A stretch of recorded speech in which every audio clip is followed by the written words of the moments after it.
don't we? Yeah, I think we do. They look good.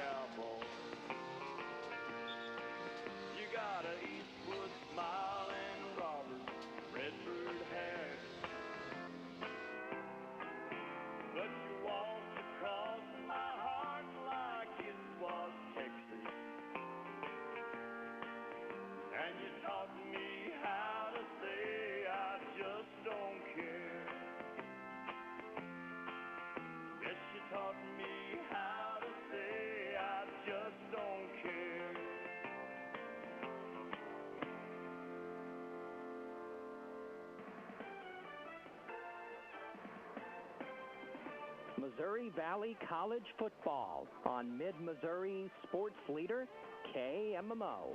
Brought to you in part by Charlie's Appliance Sales and Service, ConAgra, Davis Lawn Equipment, Fitzgibbon Hospital, Marshall Chrysler Jeep Dodge Ram, LaCrosse Lumber, and Lime Cooler Insurance Services, all of Marshall. Culligan Water Conditioning of Sedalia. Columbia Orthopedic Group. Jennings Premium Meats in New Franklin. ServPro in Marshall, Sedalia, and Columbia. Healthcare Collaborative in Buckner, Carrollton, Concordia, and Waverly. C&B Gutters and Vinyl Siding in Sedalia. Wooden Houston Bank, Viking Athletic Goods, Weber Seeds, Red Cross Pharmacy, Marshall Service Company, Elmer Hare Ford Sales, and Katy Trail Community Health, all of Marshall. Kane Insurance in Carrollton. AccuQuest Hearing Centers in Marshall, Sedalia, and Boonville. CNR Markets. Peak Sport and Spine in Marshall, Sedalia, and Fayette. Heinzler Brothers in Marshall. The WK family of dealerships in Sedalia and Boonville. Community Bank in Marshall, Blackburn, Malta Bend, Waverly, and Sweet Springs. Shelter Insurance, agents Terry Townsend in Marshall, Troy Brockman in Concordia, and Russell Kirby in Slater, and Central Missouri Agri-Service. It's Marshall Owls football on Mid-Missouri sports leader, KMMO.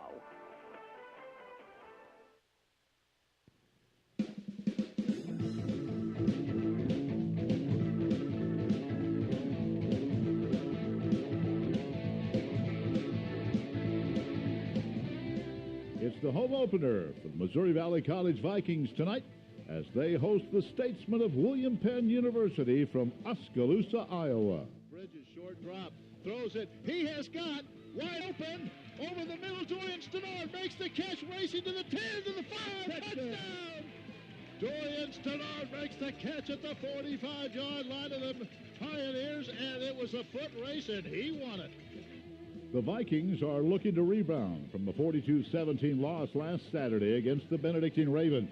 Valley scored first in that game in Atchison on a 37-yard pass from Jake Bridges to Ja'Cory Johnson. But the Ravens answered with 21 second-quarter points to take a 21-7 advantage into the locker room. The Vikings got a long kick return from Kenny Sanford to open the second half, took advantage, and scored on a 36-yard field goal by Austin Johnson. Valley scored on the next possession as Bridges connected with Dorian Stannard from 2 yards out to close that gap to 21-17. But that would be all the scoring for Valley. The Ravens got into the end zone 3 times in the final quarter. Final score, Benedictine 42, Missouri Valley 17. On the afternoon, the Vikings rolled up 392 yards of offense. However, the Ravens were able to top the 500-yard mark against the Valley defense. William Penn is on the road for the second straight week. Last Saturday, a 61-yard touchdown pass in the final minutes gave the second-ranked Baker Wildcats a come-from-behind 31-27 victory over the Statesmen. Last year, the Vikings opened the season with an 8-7 win in Oskaloosa, and 2 years ago, the Statesmen won the opening game of the season on Greg Mitchell Field. Both teams are looking to even their record at 1-1. William Penn at Missouri Valley, and our coverage starts right now.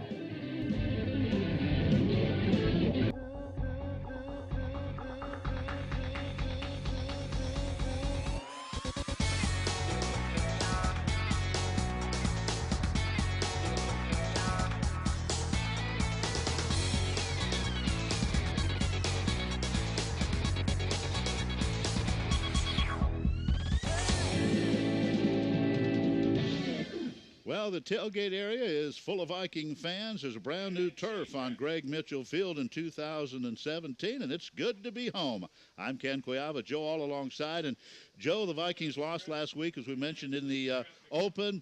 Take on William Penn today, a very tough opponent, but I know it's early in the season, but you don't want to say must win, but this is a big game for the Vikings tonight. Well, it really is, Ken. And, you know, as good as this program's been down through the years, let's be honest, they expect to make the postseason. I mean, that's just kind of an expectation of a good program, and the Vikings certainly have a good program.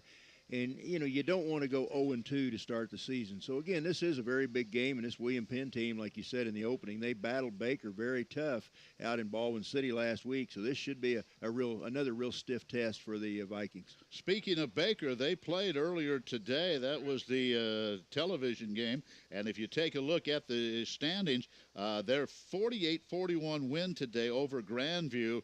They scored late, got an interception late to win that game. That's 2 weeks in a row they've done that. So they're 2-0, again, playing the North teams. Also, in the South, the Mid-American Nazarene defeated Culver Stockton 52-13. So taking a look at the standings as the South playing the North in the first few weeks, Baker 2-0, Mid-American Nazarene 2-0. Central Methodist playing at Peru tonight. They're 1-0. Valley 0-1. Avila 0-2, and Avila is at Graceland tonight, and Evangel is 0-2. Now, taking a look at the North standings, Grandview with that loss, they dropped to 1-1. But how about Benedictine, Joe? Off to a 2-0 start. We both think they're going to be a good football team. Yeah, very impressive last week, and they really, I thought, looked strong on the line of scrimmage. They've got some good skill people, but I thought their offensive line is the story of that team. And when you got a good offensive line, you're going to have a good season. So look for them to be very tough this year. And they defeated Evangel 37-10. So looking at the North standings, Benedictine 2-0, Peru playing tonight 1-0. Grandview, of course, with that loss today, 1-1. William Penn 0-1 playing here tonight. Graceland hosting Avila tonight. They are 0-1. And Culver Stockton, they are 0-2. So there you're up to the minute as far as the standings are concerned. The Vikings taking on William Penn. We'll talk it over with the head coach of the Statesmen. He's been there a few years. He's a good one, Todd Hafner. That visit coming up. 1 minute, Vikings Sports Network. Having problems with your feet? Maybe it's a bunion or an ingrown toenail. We can take care of that at Columbia Orthopedic Group. We've hired Dr. Alyssa Duncan, a podiatrist, to help with all foot and ankle needs. So if it's time to take a load off your feet and finally get checked, call Columbia Orthopedic Group for your appointment at 573-443-2402. Dr. Alyssa Duncan, our new podiatrist. One more way, Columbia Orthopedic Group is defining excellence. This is David Kane at the Kane Insurance Agency in Carrollton. As an independent agent, we continue to add new companies and coverages to make sure our customers have the best available choices for all their insurance needs, whether that's crop insurance, auto, home, farm, or commercial. We have access to several farm insurance companies and can write an entire farm policy or just the grain truck your current carrier doesn't want. If you haven't reviewed your policy recently, stop by or give us a call. Quotes are free and could save you money. At the Kane Insurance Agency, you get quality coverage at the best rate. On the Viking pregame show, Todd Hafner, in his 14th year as the head coach of the Statesmen of William Penn, joins us. And, Coach, let's go back to last week. First of all, the schedule makers put you on the road at number 2 Baker and then make the trip to Marshall to take on Missouri Valley. You had to look at that schedule and thanks a lot, but you almost pulled it off last week. Lost with a touchdown in the last minute. It was, and it was just a great college football game. I mean, you know, both teams really played hard, and you know, the weather on Saturday was really unlike anything either one of us had practiced in all camp. It got extremely hot on the turf, and you know, both sides had guys cramping up and things, but both teams played extremely hard. You know, and really all we wanted to do going into the game was give ourselves a chance to win at the end, and we did that. And you know, they just made one more play. You know, they threw a long pass on us at the end of the game, and that's what they do. And so, you know, I'm extremely proud of our kids for the way we played. I thought we played with a lot of heart and a lot of energy, and hopefully we can continue to play with that type of attitude. Coach, I know you like to run the football, run. I think you threw 11 passes in that game, but you scored 20 points in the fourth quarter. How did you do that with what's usually a ball control offense? Well, we had an interception return right before the fourth quarter started, so we had good field position to start the fourth quarter. And then we were able to find some things and move the ball a little bit toward the end of the game. And so, it's one of those things where we got a little bit of help from our defense, a lot of help from our special teams. We blocked a punt for a touchdown there in the fourth. And so, again, our kids just never quit. They never blinked. They never flinched. And, like I told them at the end of the game, I'm extremely proud to be their coach, because they never, ever at any point thought we weren't going to win the game. Coach, your son's on your coaching staff now. That has to be fun. That's a lot of fun. We were able to, when Tyler was here playing for us, it was an extreme pleasure of mine to be able to coach him.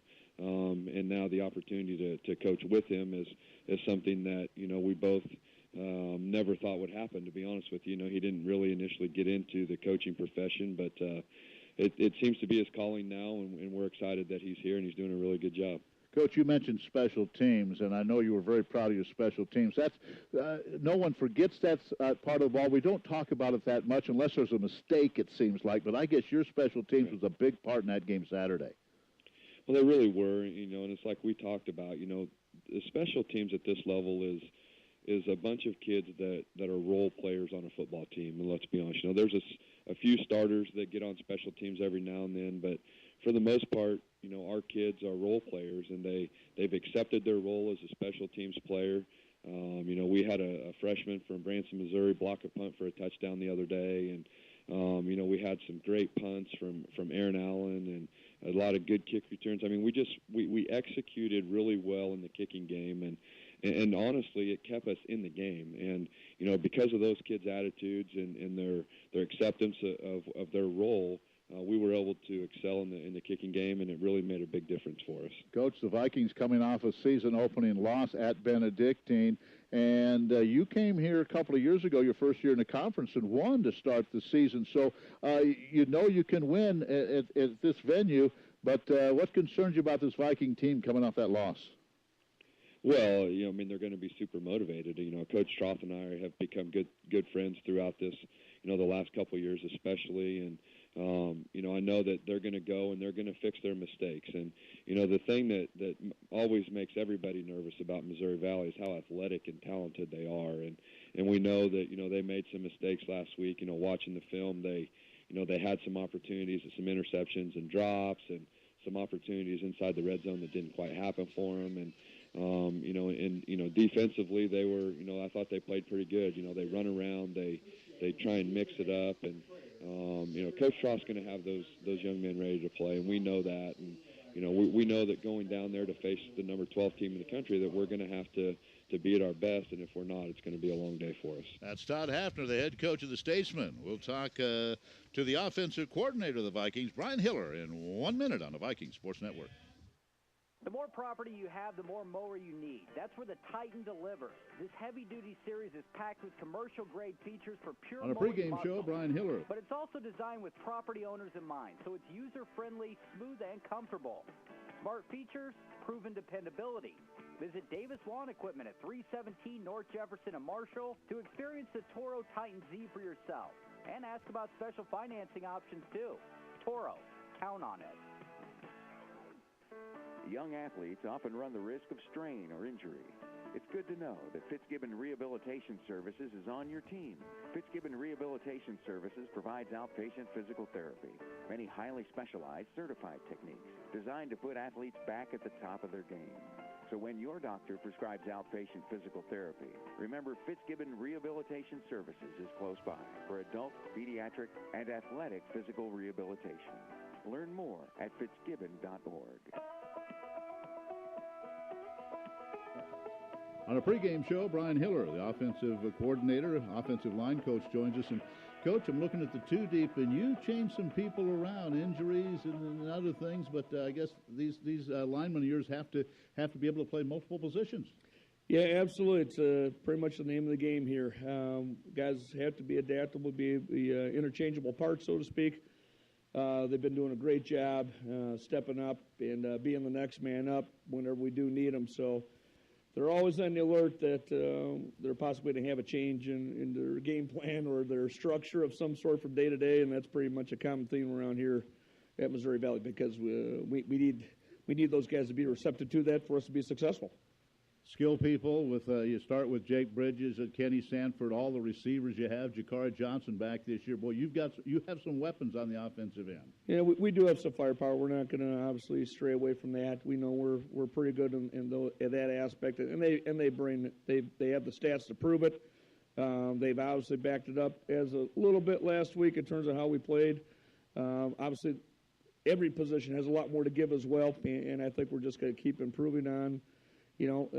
This week and how obviously the rest of the season with those guys' best interest towards the team in terms of making sure that their talents are definitely going to be utilized, no doubt. Coach, this William Penn defense you're going to face gave up 31 points to Baker last week, long touchdown late. Baker scores 48 in Des Moines today, so this is a pretty good defensive unit we're going to face tonight.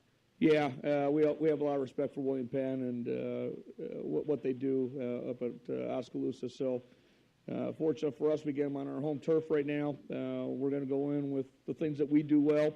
We're going to see how well they match up against us, and we're going to see who the better team is at the end of the day today. Coach, you put some points on the board last week, missed a couple of opportunities. I guess you've talked about those. You turned those into points, and tell you what, this offense would be very, very potent. Yeah, we're continuing just to stress finishing, and we did it to ourselves. We did not play Valley football as well as we have liked last week.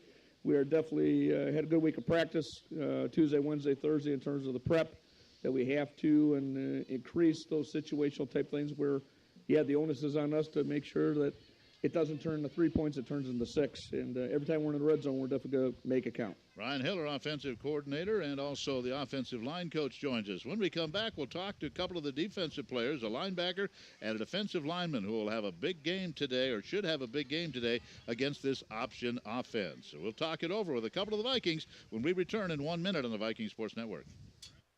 On a lot with Matt Hare at Elmer Hare Ford Sales. And, Matt, it's time to harvest some deals at Hare Ford. Pete, that's right. And what a great time to get a new 2017 F-150 right now at Elmer Hare Ford Sales. With huge rebates, interest as low as 0%, it is the perfect storm right now at Elmer Hare Ford Sales. Also, we need that trade-in of yours right now.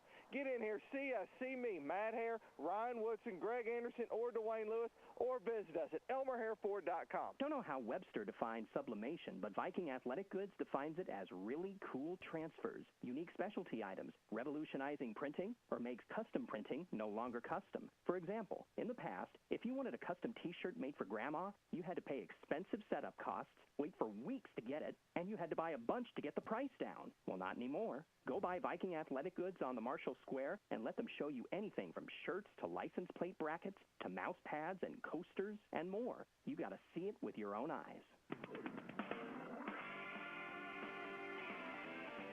On the Viking pregame show today, I want to visit with Elliot Suter. He's a linebacker, one of the captains, and of course Kyreton Kilgore, defensive lineman. Elliot, let's start with you, one of the co-captains. Tell us a little bit about your background. Where are you from, and how'd you get to Valley?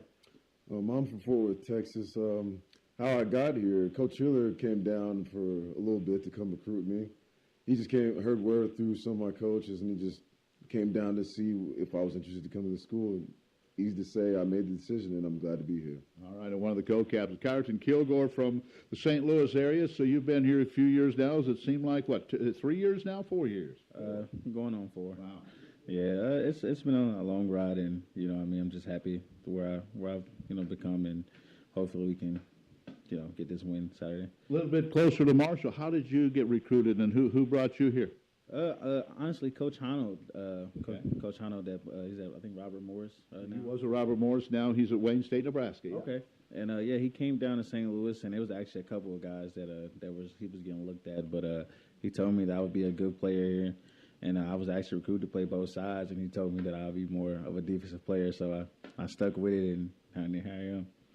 Now, Elliot, we're going to talk about your linebacker play in a minute, but I want to talk about special teams. You play on special teams, and you like to run down on those kickoffs, and somebody's going to get hit, right? Yes, sir. Tell me about your mindset on special teams. Well, I stay in my lane. I know who's going to block me, and I'm looking for him, and I'm waiting for him to come see me.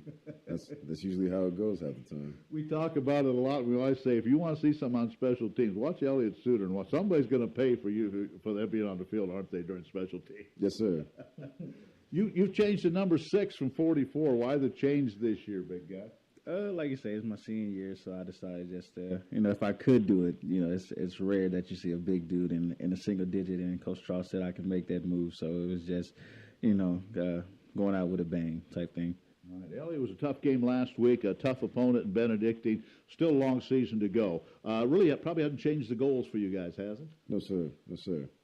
How about this game today? What are you going to see from this William Penn team? They like to run the football. Well, they're a triple option team. We're going to see a lot of ground game, not much going in the air. We just got to stay on our assignments. We got a good game plan. It's simplistic. It's easy to read. Coach Rose really dumbed it down for us, and we should be able to execute as simple, as easy as possible. We should fly to the ball, all 11 guys, everyone being as physical as possible. You like to play against a team, Kyraton, that throws the ball or runs the ball, or does it matter? Like I said, it really doesn't matter. It's just based off the game plan. Like Suter said, Coach Rowe has really made this week real simplistic for the whole defense, just based off last week and how, rough that was. But, they're a good team. We're here. It's going to be a physical game. So, at the end of the day, we just got to play. Assignments, right? Stay with your assignments. Yeah, disciplined football. That's all Coach Rowe been, thudding our head this week. Just be disciplined, and if we're disciplined, we'll come up with it. All right, so Elliott Suter, he's a starting linebacker, and boy, Joe, there's no question when the Vikings are on special teams, you want to watch number 42. Somebody's going to get hit. There's no question about it. He's what you commonly refer to as a headhunter out there, and he's very good at it. He's kind of got a nose for the ball, and seems like he's fearless running down that field on special teams, kickoffs, punts, and so on. And good news, Kyraton Kilgore will play tonight. Suffered a slight concussion last week, and he will be in uniform tonight, and the Vikings are going to need him against this running attack. All right, we're going to talk things over with the head Viking in his 16th season, Paul Trott. That visit coming up 1 minute, Viking Sports Network. Get professional results you can be proud of and cover more ground in less time. Kubota's all-new Commander Pro mower gives you the highest quality engineering and commercial-grade durability. With a 22-horsepower engine and a commercial transmission, the Commander Pro is a perfect option for any fleet or acreage owners who want premium performance with easy operation. Take advantage of Kubota's Orange Opportunity Sales event going on now. See your local Kubota dealer today. See Marshall Service Company, 1714 West Commerce in Marshall. Looking for the right relationship? When you open an account with Wood and Houston Bank, you're connecting with a dedicated local team focused on delivering convenience, security, and the very best in personal banking. Visit us online at woodhouston.com or stop into one of our convenient banking center locations. Wood and Houston Bank, personal banking since 1874. Member FDIC, an equal housing lender.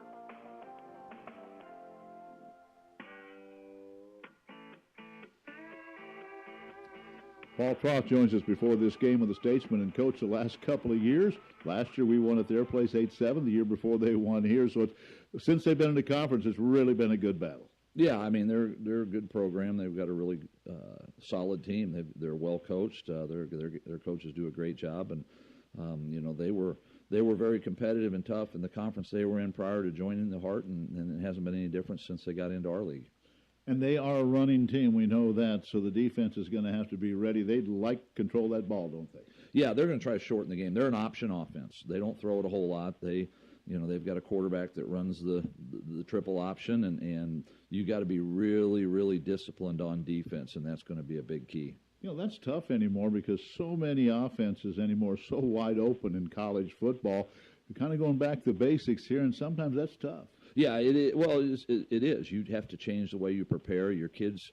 You go, several weeks in a row seeing, the more common traditional spread offenses, and then you go back to an option offense, and it's difficult. You have to kind of approach it a little bit different. So I think it's smart on their part as far as they're running something that not everybody else does, and it causes a problem in preparation.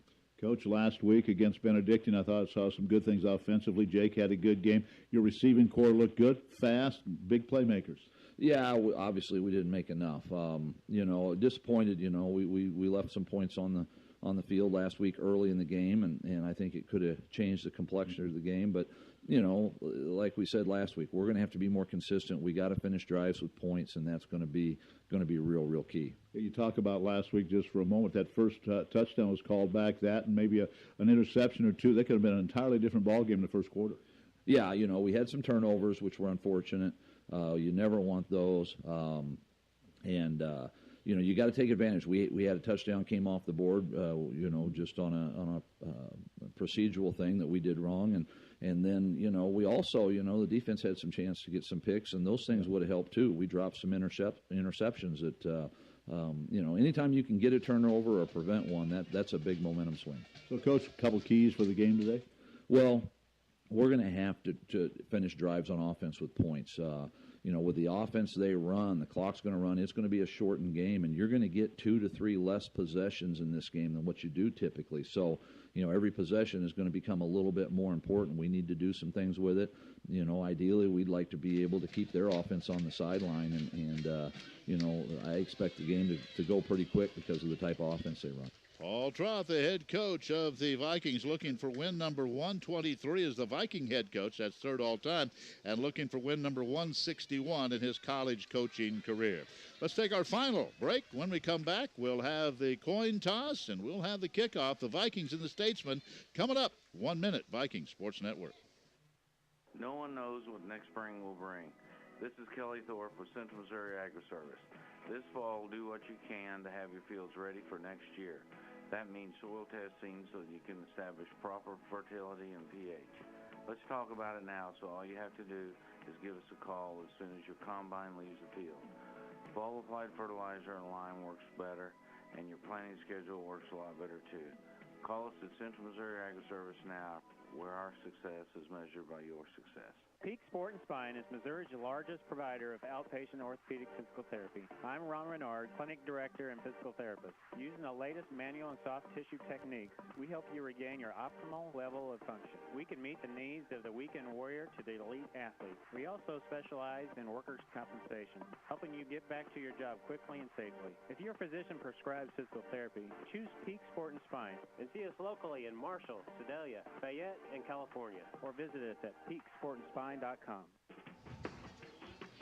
This broadcast copyrighted by the Mass Communications Department of the Communications, Humanities, and Human Service Division of Missouri Valley College for the private use of our audience. Any retransmission or the use of the content of the broadcast without the express written consent of Missouri Valley College is prohibited. You're listening to KMMO Marshall, also moval.edu on the Viking Sports Network. Joe, the Vikings won the toss but have deferred to the second half. Well, that's normally what the Vikings like to do, and put that defense out there. Let's see if we can stop that option the first series and hopefully get the ball back with pretty decent field position. But the defense is going to have to step up, and got some people out tonight, so let's see if we can get it done. Yeah, Anasai Sato, an offensive lineman, and 2 defensive backs, Deshaun Osborne and Nate Desimone, will not play today, violation of Missouri Valley College policy. And then we do have some injuries. Larry Hall, the good freshman linebacker, is out for the year with a knee injury. And one of our co-captains, who we saw, Mr. Aguilar, he had his jersey on, but he is done with football. I think his 4th or 5th concussion in the last 5 or 6 years.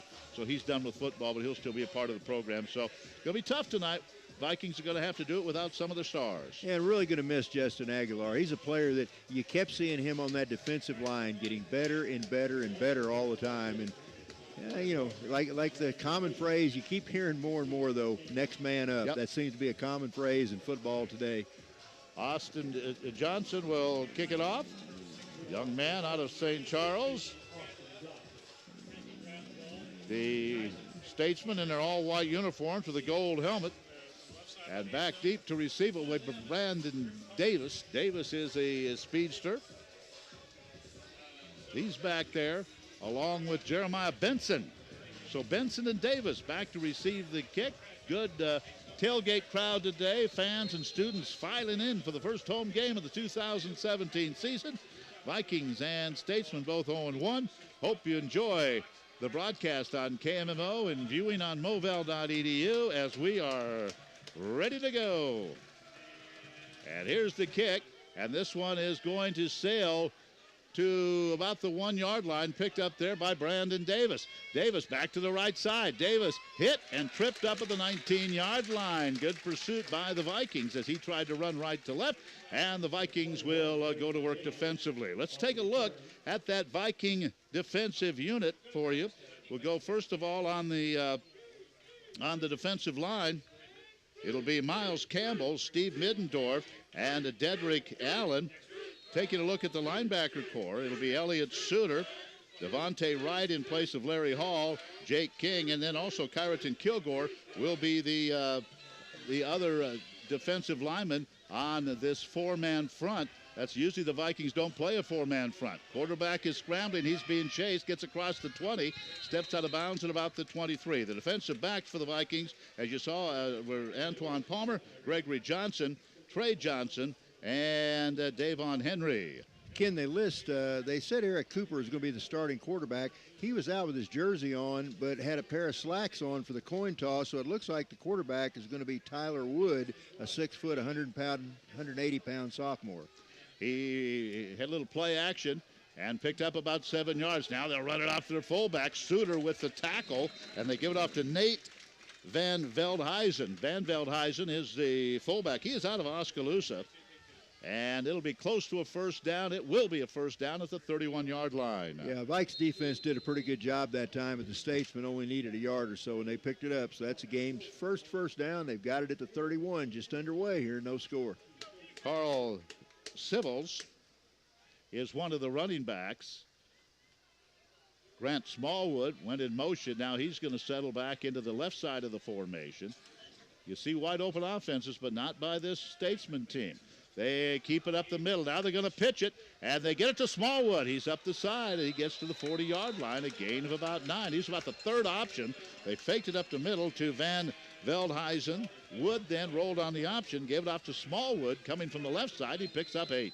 Yeah, great block there on the outside. That was defensive back Gregory Johnson up to make the stop for the Vikings. But a couple of big productive first down plays for the Statesmen here early on, running that option, and can't let them turn the corner like that. Boy, they can shorten the game if they get this running game going. Second down and about a yard. Again, they send a man in motion. They give it off to the fullback, and I don't know if he made it. No, he didn't get more than a yard. I know that, but that's about all he needed. So let's see where they spot it. Now, I think it's going to be a little short.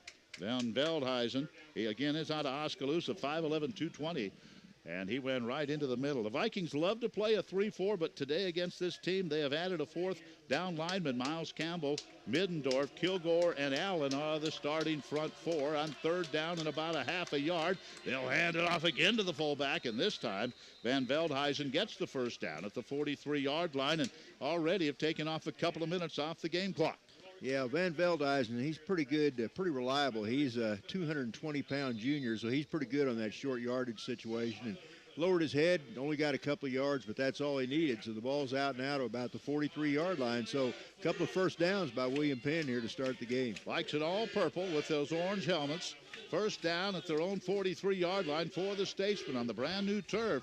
And now the quarterback will run. He'll pitch at the last moment. Vikings are there and stop that for about a 3-yard gain. Good job by Gregory Johnson coming up to help out. Yeah, Gregory Johnson, good job getting to the outside that time, really. And the Vikings smelled that one out pretty well. Also getting in on the help there was defensive back Aaron Ross. So good job by the Vikes that time, and had strung that option out. And that's what you like to do. You like to take that quarterback, then somebody come up and get the pitch man, and that's exactly what happened. Aaron Ross did not play last week, and Monty Rowe high on him in that defensive secondary. Second down at about 7.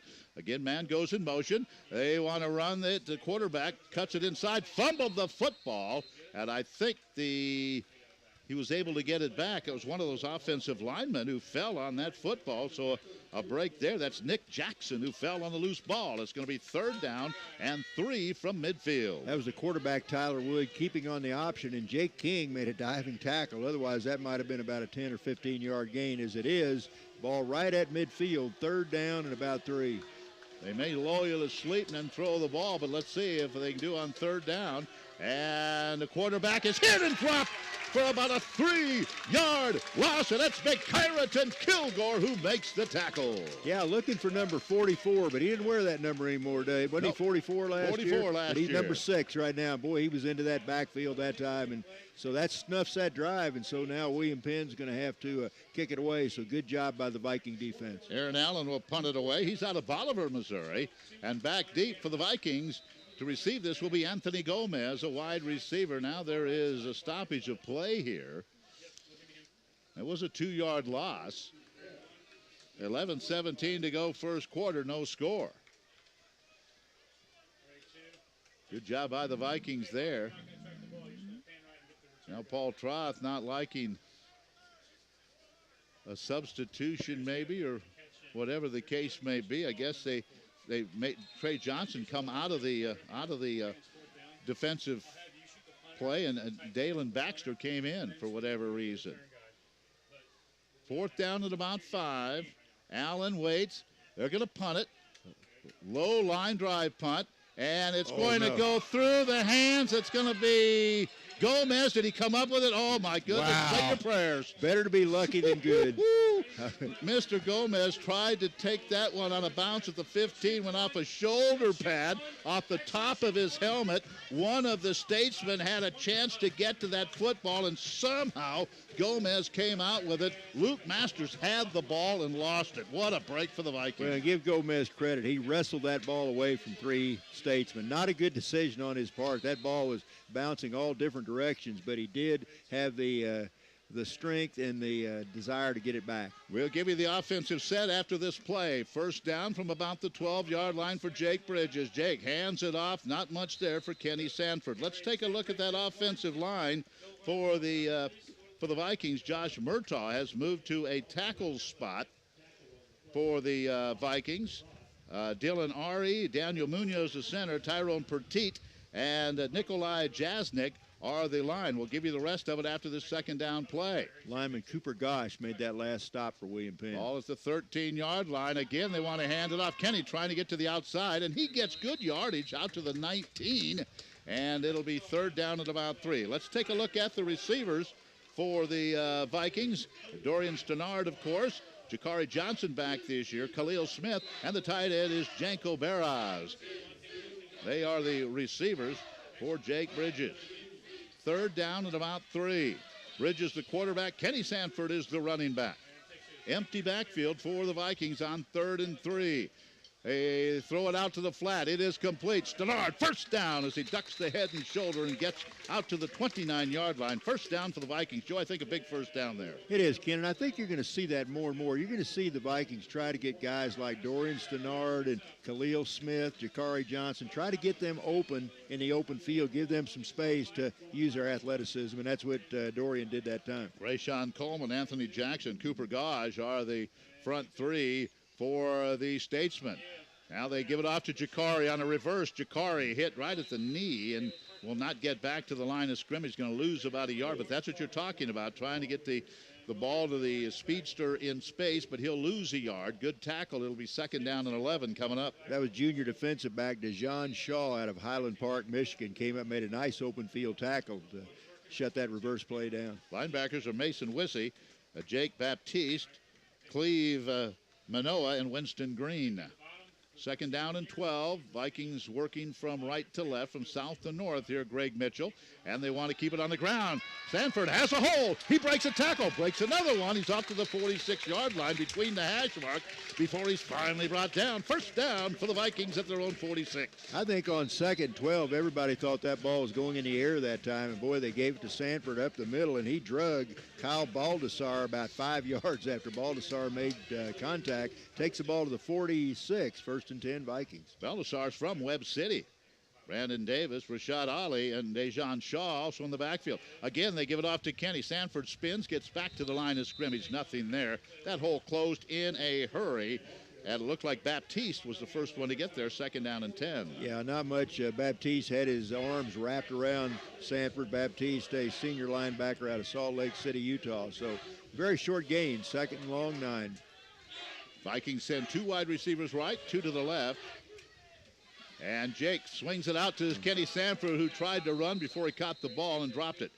he would have had at least had midfield. He would have had a gain of 4 or 5, but he was looking upfield, looking for a block from Khalil Smith and Moses Mention, and dropped the football. There again, though, was that intent to get that ball to a playmaker out in open space. Kenny had some room to run if he could have held on to that one. Mo Anglin comes in as a tight end now. He'll replace Janko Baraz. Probably he's a good pass catcher, is Anglin. He's out of Orlando, Florida. 3rd down and a long 8. The Vikings have to get to the William Penn 39 or 44 to pick up a first down. Once again, empty backfield. Now they keep Anglin in to block. 5 wide receivers, and now timeout. Some confusion by the Vikings, so they'll take a timeout on this 3rd down play. We're down to 8:18 in the first quarter. No score. We're back to Greg Mitchell Field, ball in the Ashford Stadium in 30 seconds on the Viking Sports Network. 2 things most people have, a home and a car. At Lime Cooler Insurance Services, we represent many independent insurance companies that offer discounts on both your home and car insurance. Whether you own or rent, you need insurance. Landlord insurance does not cover you. Only your insurance will. Plus, auto insurance is mandatory in Missouri, and we have many great companies that offer great rates. See us at Lime Cooler Insurance Services in Marshall for a free quote today, where it's our family taking care of your family.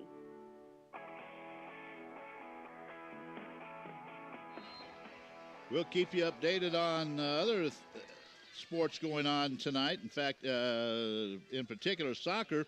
Both soccer teams playing at Columbia College tonight. The women's team, that game started at 5:30. The men's game at 8. So we'll keep you updated and should have results of those. Women's volleyball, they won a cup. They were 1-1 yesterday at the tournament in Lindenwood, Belleville. They're playing again today as well. We keep you updated on that. 3rd down and about 8. Bridges. Backpedal, steps up in the pocket. He's going to take off with it. Jake to midfield, and he's going to be cut down. No, he breaks a tackle and dives close to the first down at the 45. Oh, I thought he was down at the 49. Somehow put the hand down, kept the knee off the ground, and ends up at the 45. It'll be 4th and a yard and decision time for the Vikings. Defensive back Winston Green had him in the grass, but Jake got loose, so he's very close to first down. Great, maybe 3rd effort that time. Nikola Jasnik comes out limping. Boy, the Vikings are short on offensive linemen, and now Jasnik is on the bench. Vikes are going for it. 4th down and a yard from the 45-yard line of the Statesman. And they want to throw for it. Jake throws. It's almost intercepted. He was trying to get it to Anglin, and he was well covered. There was nothing open there. Unfortunate for the Vikings, Aaron Allen didn't intercept it, but great field position for the Statesmen at their own 45-yard line. Yeah, kind of a shame. You get to 4th and short like that, you want to try to pick it up. Good play call, but Jake kind of rolling to his left, kind of off balance, and Allen made a good play stepping into the lane. And if he'd caught that ball, he had some room to run if he'd have intercepted that pass. So the Statesmen get great field position. That's if the play works, great. If it doesn't, well, you should have punted. So that's one of those decisions coaches have to make. But it was 4th and a yard. The Vikings went for it. Remember, that play worked a couple of times at Benedictine. Did that, went to the well several times, but it didn't pan out this time. Good defense by the Statesmen. They have the ball at their own 45, short field. They hand it off up the middle and getting about 4 yards on that first down carry. So it'll be 2nd down. There on that stop for the Vikings, Mekhi Burnley, a freshman defensive lineman. Another new face in that defensive line, made a nice stop. He's out of Jeff City. Sibbles was the ball carrier. Gain of 4, 2nd down and 6. From the right hash mark, Tyler Wood rolls to his right. He's going to run the option here. He's going to keep it, fakes the pitch, gets a first down to the Viking 40, then steps out of bounds. Boy, Wood made a great play fake that time. He strung that one out, faked the pitch, and then turned it off the left side and got around that corner. So a nice gain. And so once again, for the 2nd time, William Penn moves into Viking territory. Mekhi Burnley checks right back out, the freshman out of Jeff City. First down at the Viking 39-yard line. 6:46 to go here in the first quarter. No score, but the Statesmen on the move. Again, send a man in motion. The ball is fumbled, and Wood has to fall on it. smart move, lose a yard. He didn't try to pick it up, Joe. No. He got down and made sure he covered up that football. It'll be 2nd down and 11. You know, and Ken, you're right. When you play a team like this, every possession you have on offense is important because they eat clock. They ate a bunch of time on that first drive. We're down to the 6-minute mark in the first quarter. The Vikes have ran, 5 or 6 offensive plays. So you're not going to get that ball as many times as you do in a conventional wide-open college game. Jordan Kusert checks out as a wide receiver. You have to pay attention to these receivers as well. Hunter Anfinson is wide to the right. Now again, Wood wants to pitch it. And the Statesman will get it to about the 36 outside the left hash mark. Good pursuit by the Vikings. Brings up 3rd and long. Yeah, Aaron Ross in the backfield. Aaron had a chance to make a stop. He got loose.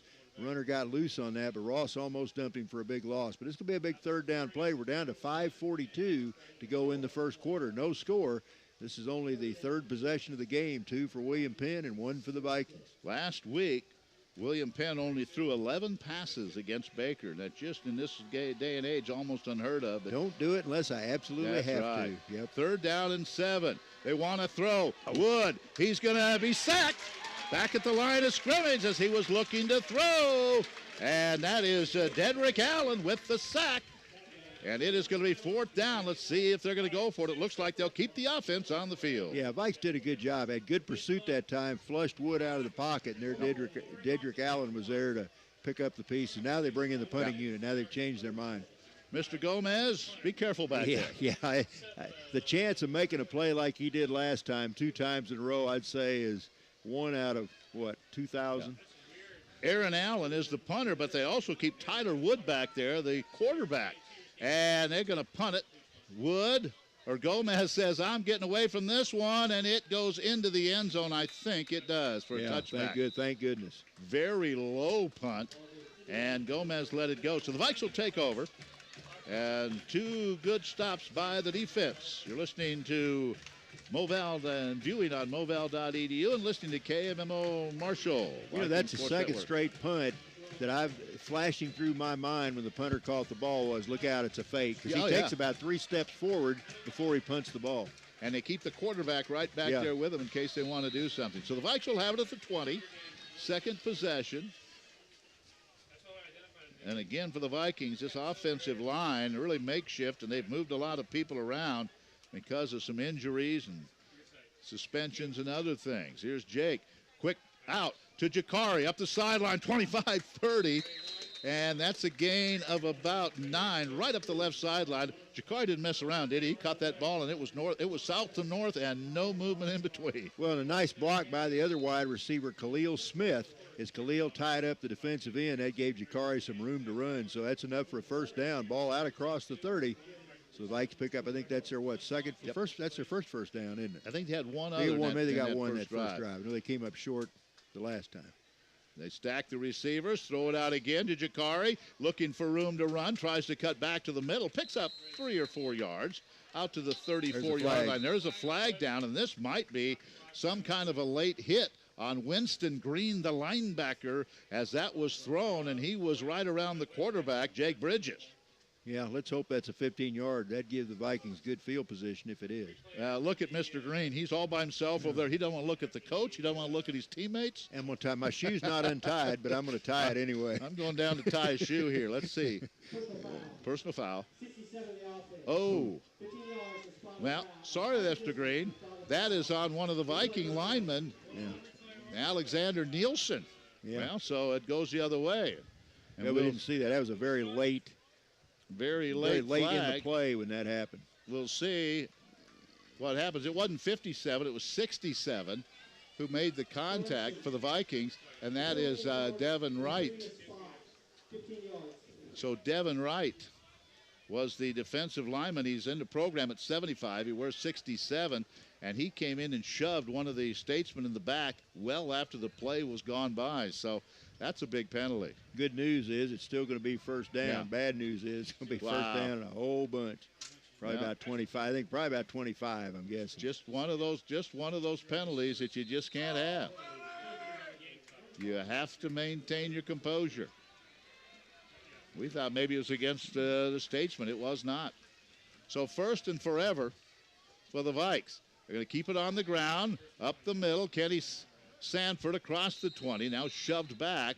So it'll be second down and about 21 yards as he did get across the 20-yard line.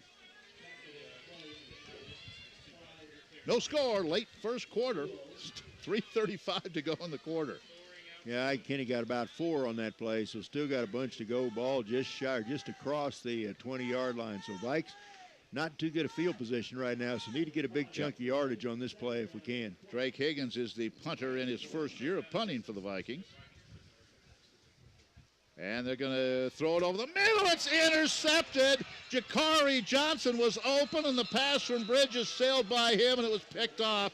The ball at the 20-yard line. Well, that was as many good plays as Jake Bridges makes. That was on him as Jakari was streaking up the field, and he threw it by him, and it was intercepted. Well, and that's really the second pass that could have been intercepted. He hit one of the linebackers, Allen, in the numbers a minute ago. So Jake, very good passer, but a little off target right now. So William Penn gets his third possession, third time tonight they've been in Viking territory, and they'll set up shop at Missouri Valley's 21-yard line with 3:08 left to play in the first quarter. Still scoreless, but the Statesmen knocking on the door. Vikings need a turnover at least to try to hold them to a field goal attempt. Big interception there. And they want to throw it, and it is incomplete. Trying to throw it to the right side, and the pass was incomplete. Jeremiah Benson was the intended receiver. One-on-one coverage out there, and the pass was incomplete. It'll be second down and 10 from the 21-yard line. Antoine Palmer on the coverage for the Vikings that time. Antoine, a senior out of Houston, Texas. Wonder if his family's okay with all the devastation in Houston this week. Yeah, quite a few of our players from Texas, the Houston area. It is second down and 10 from the 21-yard line.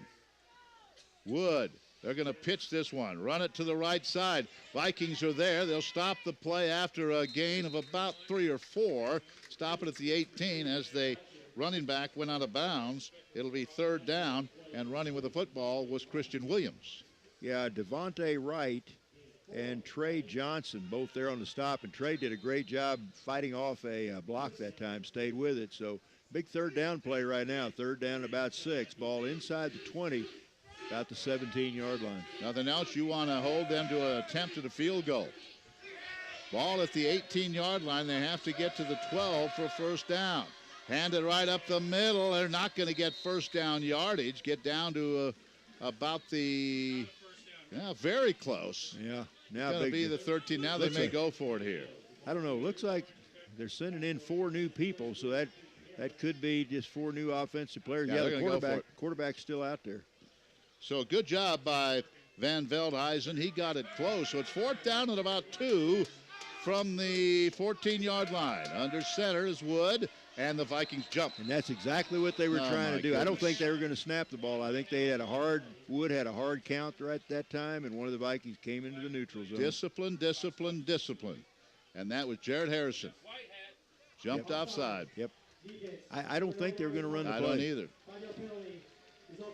Well, you had a personal foul on the offensive possession. Now offside here on a 4th and 2. 2 huge penalties against this Viking team. And that's going to take the ball inside of the 10 all the way down to the 7-yard line. First and goal with just over 2 minutes to play in the first quarter. Ball is at the right hash mark. They send a wide receiver. Coussard out to the left side. Wood will run the option to the left. He wants to keep this, cuts it in. He's hit at the 5. A gain of a couple. It'll be second and goal from there. Good pursuit by the Vikings. Yeah, I think that was Jake King that wrapped him up. King got him right in the hole there. So Wood looked like maybe he picked up a yard. Ball down to about the 6. So it's going to be second and goal now. Jake was in there and also helping out Devontae Wright. Second and goal, left hash mark for the Statesmen. They have controlled time of possession here in the first quarter. And again, they want to keep it to the quarterback, and he got a yard trying to run left side. It'll be third and goal from the 4. Yeah, great job by the right side of that Viking defense that time. They pretty well stacked Wood up. He maybe got a little bit, but not very much. I don't think he got it. His ball still just shy of the 5, about the 6. I don't think he got anything on that. So third down and goal from the 6. Again, you have to watch Jeremiah Benson. And one of the receivers, Tyler Phillips, is wide to the left side. 3rd and goal from the 6. Watch the pitch. For Wood. He wants to throw. Lobs at corner of the end zone. It's incomplete. The receiver slipped and went down. And so did Trey Johnson. Both the defender and the receiver went down on that play. So Hunter Anfinson was the intended receiver. And it appears, well, they're going to kick the field goal. Looks like now. Looks like the field goal unit. Coach Hafner said, I thought about it and then decided we better get some points while we're down here. Well, you got to feel good. I mean, you don't feel good about a lot of things right now, but you got to feel good. That's the 3rd time they've been into Viking territory, and hopefully they're going to get no more than 3, maybe nothing here. One of our all-conference names, Tyler Heffelfinger. Oh, yeah. Will attempt the field goal. 22-yard attempt. It's short.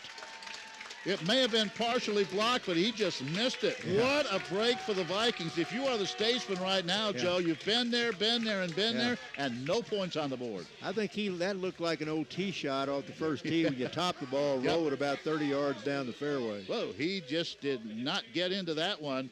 And so the Vikings take over. A missed field goal attempt. That thing was short.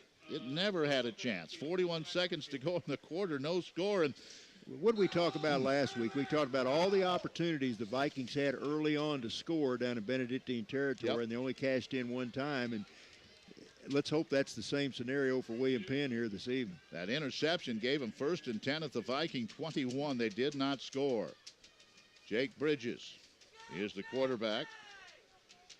Looks like Drake Kelly is in the backfield with him on this possession. Kelly looking for a little opening, and he finds nice yardage to the right side and picks up 5 yards behind that offensive line. It'll be 2nd and 5. Good run by Kelly. Yeah, Kelly did a nice job. First of all, put a couple of nice juke step moves on, and then after he was contacted, he drove forward and ended up getting about 6 yards on the play. So great second effort that time by Kelly. 2nd down and 5 from the 25-yard line. Kelly, a freshman out of St. Louis.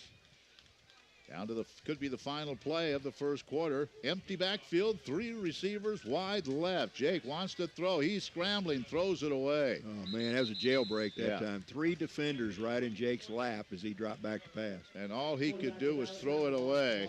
And that's the end of the first quarter. No score. The Vikings will have it 3rd and 5 from their own 25-yard line. And I believe that will be the final play. It will be of the first quarter. The Vikings nothing, the Statesmen nothing. On KMMO Marshall, moval.edu. We're back with the second quarter in 1 minute.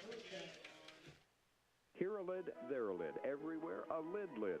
What am I talking about? Well, it's Red Cross Pharmacy's Lids for Kids program, where your school could earn 25 cents for each prescription you have filled when you collect the specially marked lids. It's easy and it's free. And it's one great way the Red Cross family can help your school and your family.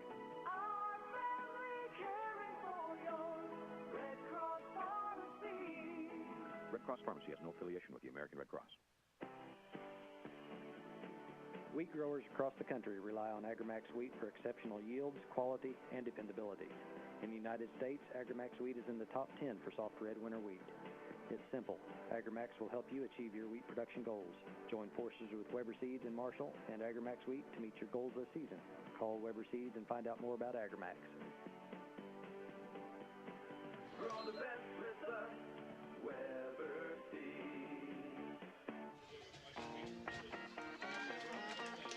Some of our other fine sponsors. Heinzler Brothers in Marshall, Elmer Hare Ford Sales Marshall, AccuQuest Hearing Centers in Marshall, Boonville, and Sedalia. 3rd and 5 for the Vikes as we start the second quarter. Need to kind of flip this field position here, though. See if we can get a first down here. Empty backfield, 3 wide receivers left, 2 right, rushes on. Jake steps up in the pocket. He scrambles to his right. He throws. It's complete to Stannard. First down, breaks a couple of tackles, fumbles the ball. It's loose, and let's see if the Statesmen have it, or was Jake down, or was he down? I think the Vikings have the ball anyway. Good job.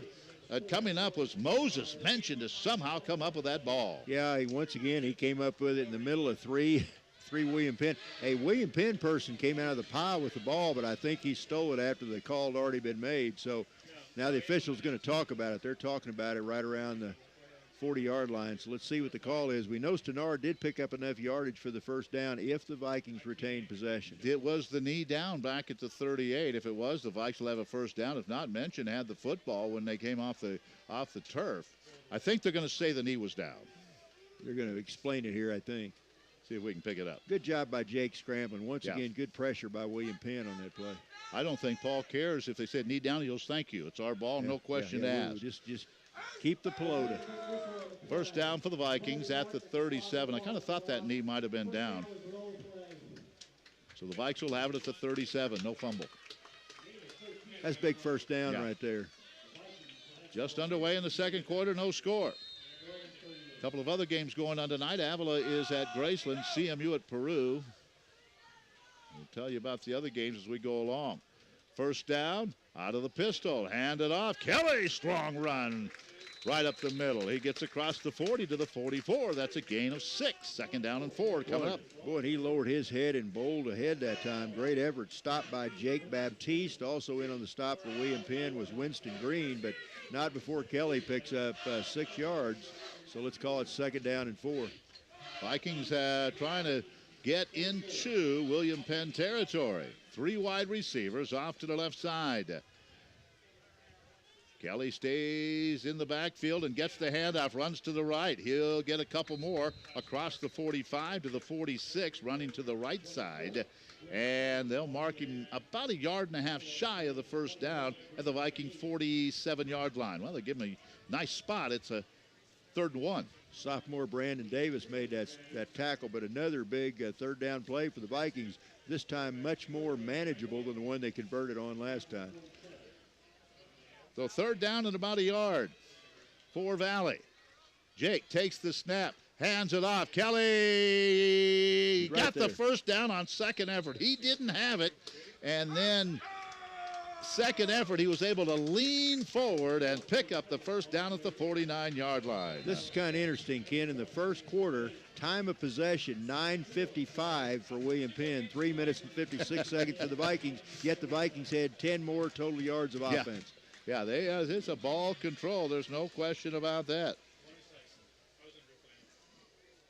So first down at the 49-yard line. The Vikings only 49, or their own 49. And they're going to keep it on the ground again. No, Jake in trouble and going to be sacked. Anglin didn't get the block. And Jake faked the handoff, was going to roll to his right. Mo Anglin didn't get the block, and he is sacked all the way back at the 37-yard line. Good play by defensive lineman Rashawn Coleman. He's a sophomore out of River Rouge, Michigan. And once again into that backfield. So once again, Jake, no time to operate back there. So that's a big loss. That is a huge loss of about 13 yards. Yeah. Second and 24. Again, the Vikings, Murtaugh a different position tonight. Devin Wright played more. Here's Jakari Johnson up the sideline. Gets what he can to the 45. Gets about 8 of those yards back. Now it's manageable. 3rd and 13 as Jakari came up the right sideline. But Dorian Stenard threw a block, and I think he got away with one that time. He looked like he was dancing with the linebacker. He had his arms wrapped around him, but kept him away from Jakari. That's the main thing. 3rd down and 13. The Vikings have to get to the William Penn 41 to pick up a first down. No score. We're in the second quarter. Empty backfield. William Penn coming after this one. Now they back away. Jake stands up. He is scrambling around. There's going to be a hold as Jake, looking to throw the football, now has to throw it away. Yeah. And there'll be a holding call on one of those linemen. So the offensive line continues really to struggle. And I think that's called on Daniel Munoz, the center. Yeah, and excuse me, 67, and that is Devin Wright. I think they'll probably they might decline this. Yeah. I don't know. It's 4th and still about 13, 14 yards. Yeah, they're going to decline it. Don't want to give the Vikings a chance for a big play. Drake Higgins out of Lathrop, 6'2", 257-pound sophomore will punt it away, averaging 43 yards a punt. Jeremiah Benson back deep. He'll get this one away from about the 30. Ball is at the 45-yard line, right hash mark. Good snap. Up the middle comes the rush, end over end punt, and this one is going to bound on the turf. The Statesman will stay away from it. Inside the 10, rolls down to the 7. Nice punt by Higgins. Not a pretty punt, but it turned out very well. That ball got a very nice roll, so good job by Higgins, because William Penn's won the battle of the field position so far, but this time Higgins' punt pins them back inside the 10, so nice job by Grant that time. This broadcast brought to you by Columbia Orthopedic Group, Davis Lawn Equipment in Marshall, and WK Family of Dealerships in Sedalia and Boonville. Again, we'll try to get you an updated soccer score when we can from Columbia.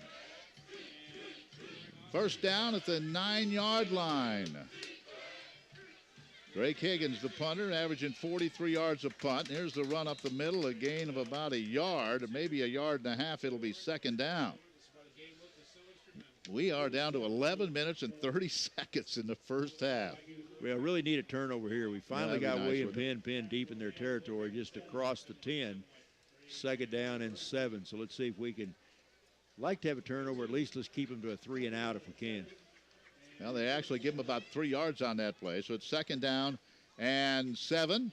And they'll hand it off up the middle for a few more yards out to the 16. Brings up 3rd and 3. So this Viking defense giving up yards, but really doing a pretty good job up front, and it's going to be 3rd and about 3 again. I want to tell you can tell William Penn likes that fullback dive. Yeah. That's that play that I think kind of keeps you honest on the rest of the option, but they've run that play probably 6 or 7 times that time, 6 or 7 times already. So it is 3rd down and about 3 from the 16-yard line, ball right in the middle of the field. Wood dropped the football, and he has to cover it up at the 13-yard line. So it's going to be a punt. As Wood tried to get the snap, he was going to head to his left on the option, but dropped the football. Yeah, that's big. That's a break for the Vikings. It's really kind of a short yardage situation, 3rd and 3, and now the Vikes ought to get it with good field position. Looks like the punter's going to have to stand back right just barely in his end zone. So Vikes should get pretty good field position, barring a mistake here. Again, Tyler Wood's back there with him. Aaron Allen, the punter out of Bolivar, Missouri. I'm sure they'll punt this one away. Low snap.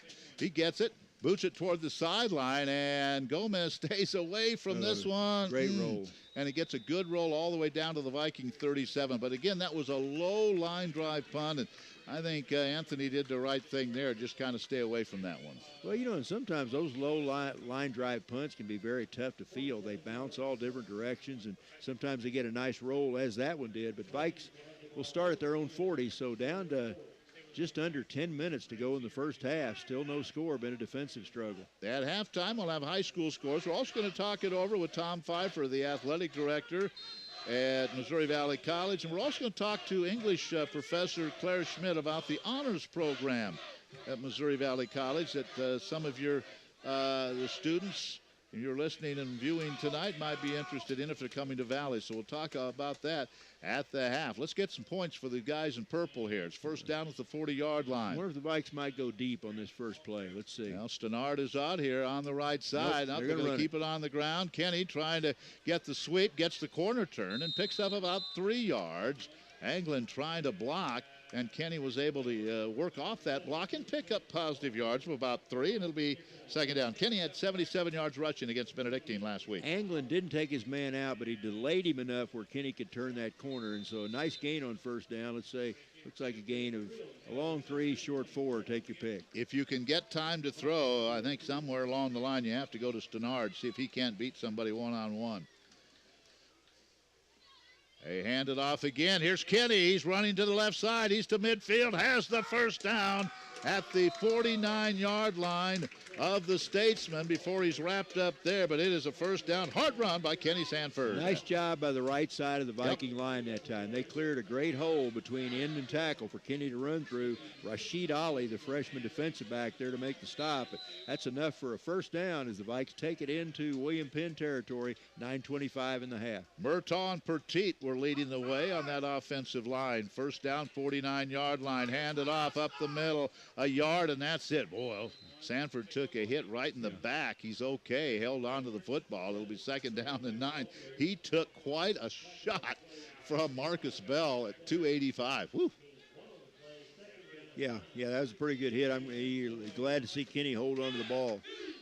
So let me see, second down and about 9. So let's see what the Vikings dial up here. Field possession game, second down and 9 for the Vikes. And they keep it on the ground again. This time, Sanford gets to the 45. Good one-on-one tackle there as he got to the sideline. It's going to be 3rd down and about 6. That's Rashad Ali again. That's that linebacker. Kenny put a nice move on it at the line of scrimmage, kind of juked to the outside, but Ali came up from that defensive back position to make the stop. So big 3rd down play here. Vikings have flipped the field a little bit, but they want more now. What do you call here? I think you only have the 3 wide receivers now. Find Jakari Johnson somewhere. He's in the slot to the left. Yeah, let's see if they can't get it to Jakari. Or maybe something to Sanford coming out of the backfield. It's 3rd down and 7.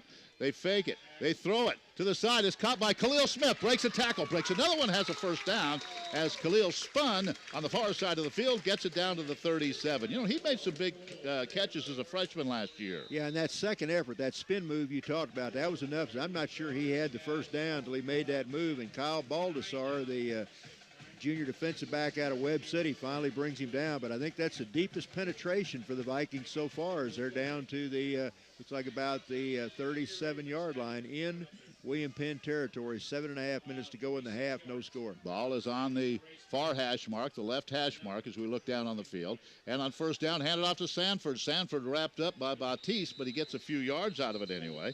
Baptiste made the tackle. It'll be 2nd down at about 9. Well, it's obvious the Vikes want to run the ball, and that's good. I mean, if you can run the ball, that's a good sign, and that makes Jake Bridges that much more effective when he scrambles or decides to pass. So the Vikings bringing in new personnel, taking out both tight ends now. They were in on the last play. Barras and Anglin, they're both coming out, and they're adding wide receivers into the mix. Mention checks in.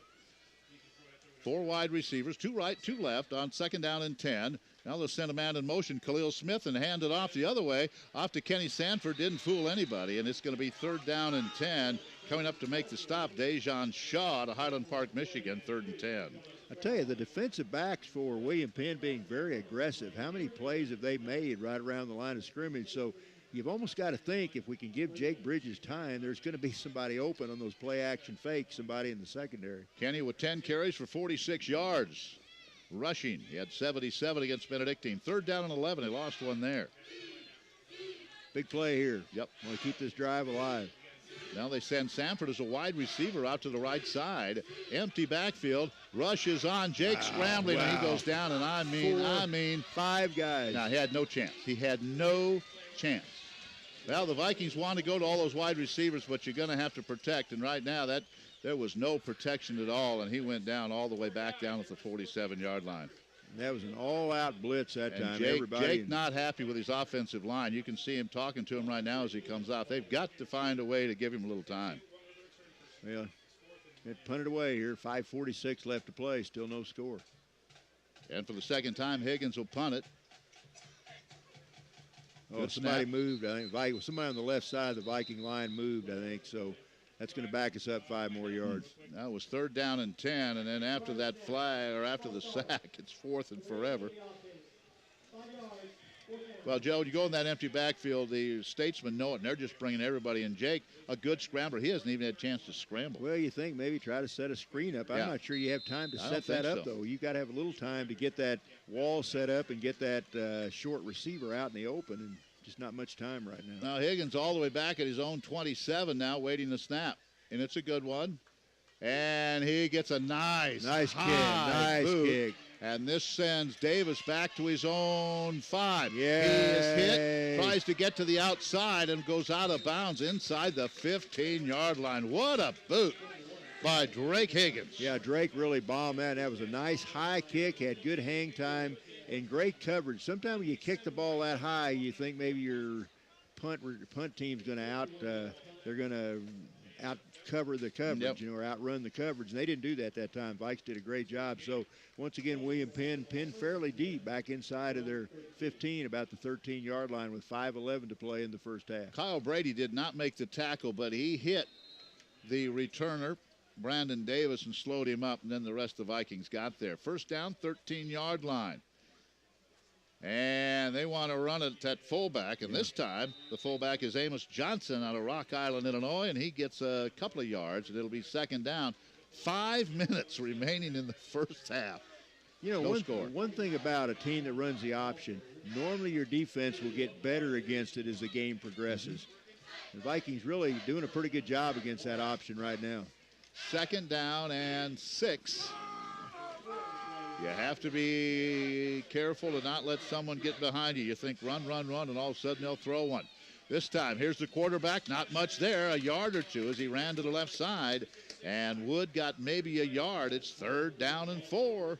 Another big 3rd down play. Taylor Palade, the senior linebacker out of Paradise, California, and Kyerton Kilgore, the senior out of St. Louis, both there to wrestle him down. So big 3rd down play, 3rd down at about 3. And Vikes, if they can hold here, should get the ball back with pretty good field position and a time for one more drive. But a big if on this stop here. The Vikings have 2 timeouts with which to work in this first half. Jeremiah Benson goes wide to the left side on his 3rd down and 4. And they want to run the option. They're going to pitch it. The Vikings do not get there in time. There is a flag down in the secondary, however, as they pitched the ball at the last moment. Enough for a 1st down on the left side to Christian Williams with a flag down out here at about the 38-yard line. That was a long way away from the play, too, so I'm not sure what this is. And it was a running play. Yeah. So obviously no pass interference. Deep in the sack. Could be holding. Well, the official's going to let us know. It's against them. I think it's against William Penn. Chop block. Drive below the waist. Okay. Chop block. Yeah. Or a block below the waist. And that's a big penalty because that was a 1st down at the 25-yard line. That penalty, I'm sure the blocker that time, I think that blocker was that was number 20, I believe. And I don't have his number on my program, but I'm sure he's going to hear about that. Coach, that ball was probably 20 yards away from the play. Yeah, that was way away from the play. So after the penalty, it's going to be, it's going to be 3rd down. Well, they marked it as 1st down, but that can't be. Yeah, it's 3rd down and 11. 3rd and 11. Now it is a passing situation. They have to get to the 24 to pick up a 1st down. Let's see if Wood will throw it. 3rd down, and he's going to roll. Throw to the sideline. It is incomplete. He was trying to throw it to Jeremiah Benson. He was out of bounds. The wobbly pass was out of bounds. So the penalty hurt, and the Vikings should get decent field position for at least one more drive here in the first half of a scoreless game. I tell you, Ken, at least on that pass, it didn't look like that the passing game was one of Tyler Wood's strengths. That was a kind of a wobbly, lame duck. It just ended up out of bounds. So now they're going to have to stand once again in the end zone to punt this ball away. So 3:38. Let's see if we can get it with good field position. Anthony Gomez standing back around midfield. They're going to punt it away again. Vikings after this one. Nice high spiral. Gomez back. Grabs it at his own 45. Good coverage, and he goes down immediately, but he held on to the football. Now the Statesmen say they had the ball. I don't think so. I think he was down. And the Vikings are going to say he was down. He was going backward. He should be down. I think he was down. At least his motion was stopped. Now, there was no forward progress at all. He was going nowhere. That should be Missouri Valley ball. They're talking about it, but he was on his way down. He was not moving backwards, and 3 guys were on top of him. Yeah, that's Viking ball. Should be. The Vikings are going to send the offense out, and I think the Statesmen now wishful thinking. They came up with the ball, but forward progress was stopped. Yeah. So the Vikings get the ball at their own. We might have had 45. some people on the field if they'd have reversed that call. Yeah. 3:28 to go. Let's say some people on the field that shouldn't have been on the field. The 1st down at the 35, or at the 45. Well, and again, the Vikings, this should be the last or close to the last possession of the half, and the Vikings will get the ball to start the second half. No score. It has been a defensive battle here. William Penn early in this game had the ball deep in Viking territory twice and came away empty. 1st down at the 45-yard line. They'll hand it off. And looking for running room is Kelly. 8 yards into William Penn territory at the 48. And he finally goes down at the 47-yard line. Good hard run by the freshman, Dre Kelly. And I'll tell you what Dre did that time. He stayed back and waited for the hole to open up. Once he found the hole, he went right through it, lowered his head, and picked up about 7 yards. So, boy, the freshman's looking better every time we see him carry the ball. Well, they talked about him in camp, said this guy's going to be a pretty good running back, and you put him and Kenny Sanford, that's a good 1-2 punch. 2nd down and 4 And Kelly, this time he is grabbed at the line of scrimmage. It'll be 3rd and 4, and there was just nothing there. I think that was Winston Green, the defensive back, the senior, first one to get there. So this may be another big 3rd down play. 3rd down looks like 3rd and 4, as you said. Ball just across midfield, and we're down to 2.5 minutes to go in the first half, still scoreless. Light starting to take effect here on a beautiful evening, the first Saturday in September. Mo Anglin going to come in as a tight end, and he will replace Moses Mention. Now the Vikes are going to have to use a timeout, their second. 2:16 to go. We'll step aside for 30 seconds as well. No score. Vikings trying to drive late first half. We'll be right back. You wouldn't have to clean your gutters if you had no-clog gutters from C&B Gutter Solutions and Vinyl Siding. Has them installed no-clog gutters that come with a lifetime.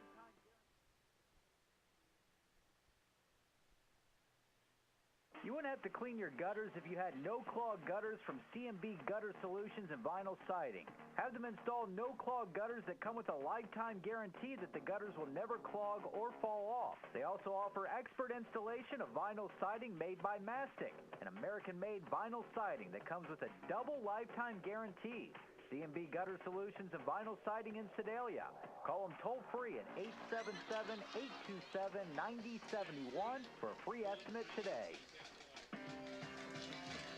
Other fine sponsors: Community Bank of Marshall, Blackbird, Malta, Waverly, and Sweet Springs, Central Missouri Agri Service, and Marshall Service Company in Marshall. 3rd and 4 for the Vikes from the 49-yard line of the Statesmen. The Vikings have one timeout remaining in this first half of a scoreless game. Now Todd Hafner talking to the referee on the far side. Joe, I mentioned that Todd Hafner told me he and Coach Troth have become pretty good friends since William Penn's been in the conference. And he said Coach Troth, as much as any other coach in the conference, welcomed them and helped him, go through some of the things you have to go through when you join a news conference. That doesn't surprise me. Paul, one of the nicest guys you're going to meet, and I think would lend a hand to anybody who really needed it. And now he wants to beat you on the field. Yeah, he's a competitor. Yeah, he's a competitor. 3rd down and 4 from the 49, empty backfield. Let's see if the Statesmen are going to come after Mr. Bridges again here. Takes the snap. Rushes on. They throw, and it's incomplete. He was trying to get to Stenard, but once again just had no chance for the play to even set up. There's just no chance to even let Stenard try to make a move. So another punt. Give that William Penn defense credit. Yeah. I mean, they are getting into that backfield in no time flat. Boy, and Jake's pretty elusive, but even with his quickness, he's got nowhere to go. So Jeremiah Benson back deep again. Higgins boomed to punt the last time. Drake waits at the 35-yard line. High snap. He pulls it down. Rushes on. It's blocked. That one is blocked. It's going to be picked up, now fumbled, and the ball goes out of bounds. The Statesmen will have it. They blocked the punt against Baker. They block one here, and the Statesmen have the ball at the Viking 33-yard line. I think that was Grant Smallwood that got that punt. He's a running back, and he was into that backfield pretty quick. And, boy, a big break right here. 2 minutes and 4 seconds to go. Big break for William Penn. So, well, the defense has done it the whole game. Going to have to do it one more time as William Penn will set up shop. 1st and 10 at the Missouri Valley 33-yard line. Grant Smallwood, good thing he did. He tried to go pick that ball up at the sideline. He picks it up cleanly. He takes it in. Yeah, and he's pretty agile. He's a running back, but he just couldn't quite get the handle on it. So a huge break, and a break that the Statesmen caused. They created that break, and now they have it 1st down to the Viking 33-yard line. Tyler Wood on 1st down. They'll keep it up the middle of the fullback. Same 1st down play as normal. Van Veldhuizen gets to the 30-yard line. They have all 3 timeouts, 1:54 to go. Gain of 2.5, 2nd down and 7. You got that name down, Van Veldhuizen. That could be another all-conference name. Van Veldhuizen. 2nd down and about 7.5. Back to throw. Allen giving chase, and he hits the quarterback just as he throws it into the end zone. Incomplete. Flag is thrown. It'll either be a hold or interference. Yeah, there was a little contact back there in the end zone, and Pretty good throw that time by Wood. He had the receiver. The receiver had a step, but the ball a little overthrown, but I'm afraid that's going to be something against the Vikings. And again, in the college game, it's a 15-yard penalty. Yeah.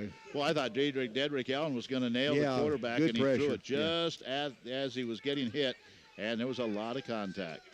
Yeah, there was quite a bit back. Vikes had good coverage. They had 2 or 3 people back there, but I think there was going to be a 15-yarder. And the call. Is that a half the distance, or is that pretty close? You'll take it down to about the 15. I think it was Dalen Baxter. So ball's at the 15-yard line, first down, and again they have timeouts remaining. So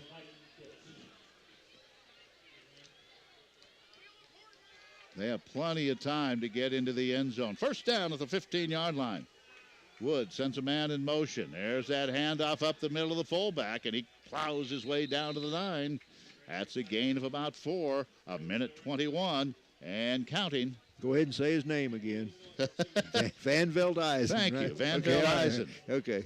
Nate. I'm going to keep you on your toes. Nate Van Veldhuizen. He is a local product, Oskaloosa, Iowa.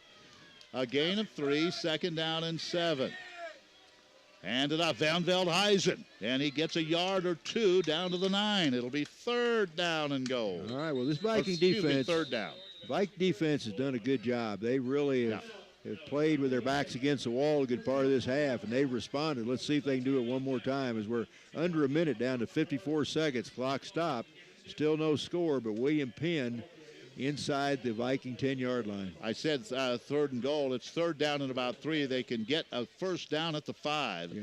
So there's a couple big plays coming up here. 54 seconds remaining. Yeah. We'd like to thank Shelter Insurance Agent Terry Townsend and Marshall, Troy Brockman in Concordia, Russell Kirby and Slater, and Weber Seeds Incorporated, Wood and Houston Bank, and Fitzgibbon Hospital, all of Marshall.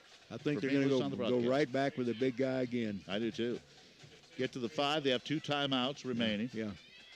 Block punt. And again, they had a blocked punt that set them up for one of their touchdowns in their near win at Baker last week. Well, I'm sure the Vikes will talk about those blocking schemes at halftime. I'm going to have to figure a way to keep some of that pressure out of the backfield. I'm sure coaches will come up with something here at halftime. The ball is at the right hash mark at the 8-yard line. Third down and about 3 yards for a first down. Van Veldhuizen is in the backfield. He's been a busy guy. Man goes in motion. They're going to pitch it, trying to go wide. They've got the first down at the 4. Pitched it to Grant Smallwood, and he gets the first down at the 5-yard line. A Viking is down. Yeah, that's Smallwood, the guy that blocked the punt a few minutes ago, so he picks up the first down, and one of the players looks like one of the Vikes has a leg injury, it looks like. I hope that's not Elliott Suter. I don't know. I can't see a number. The 94 is Middendorf. If it's 94, that's Steve Middendorf, one of those defensive linemen. Yeah. He looks like he's in quite a bit of pain right now. He's on his back. It'll be a first down at the 5-yard line, first and goal. The block punt, trying to set all this up. The Viking offense, not all that many yards so far in the first half. Total yards for Valley, what do we have on here? Total yards just 45 yards now. Remember, 45 yards rushing, but total yards for the Vikings, they just don't have that many altogether, and simply because you also put in the quarterback sacks. Jake Bridges is on 5 for 11, thrown interception, just for 51 yards. The Vikings, though, just 96 yards of offense, Joe. And they had 64 of those in the first quarter. But again, you take the sacks off there as well. So Middendorf is the injured player. Paul Troth now comes out. We'll step aside as well, and we'll come back in 1 minute. It'll be first and goal for the Statesmen. We're back in 1 minute.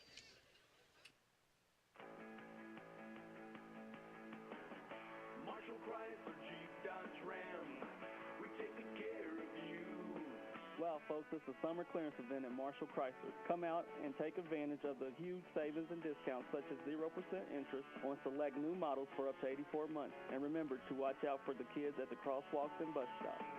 Marshall Chrysler, Jeep, Dodge, Ram, great people, great service. We're dedicated to you.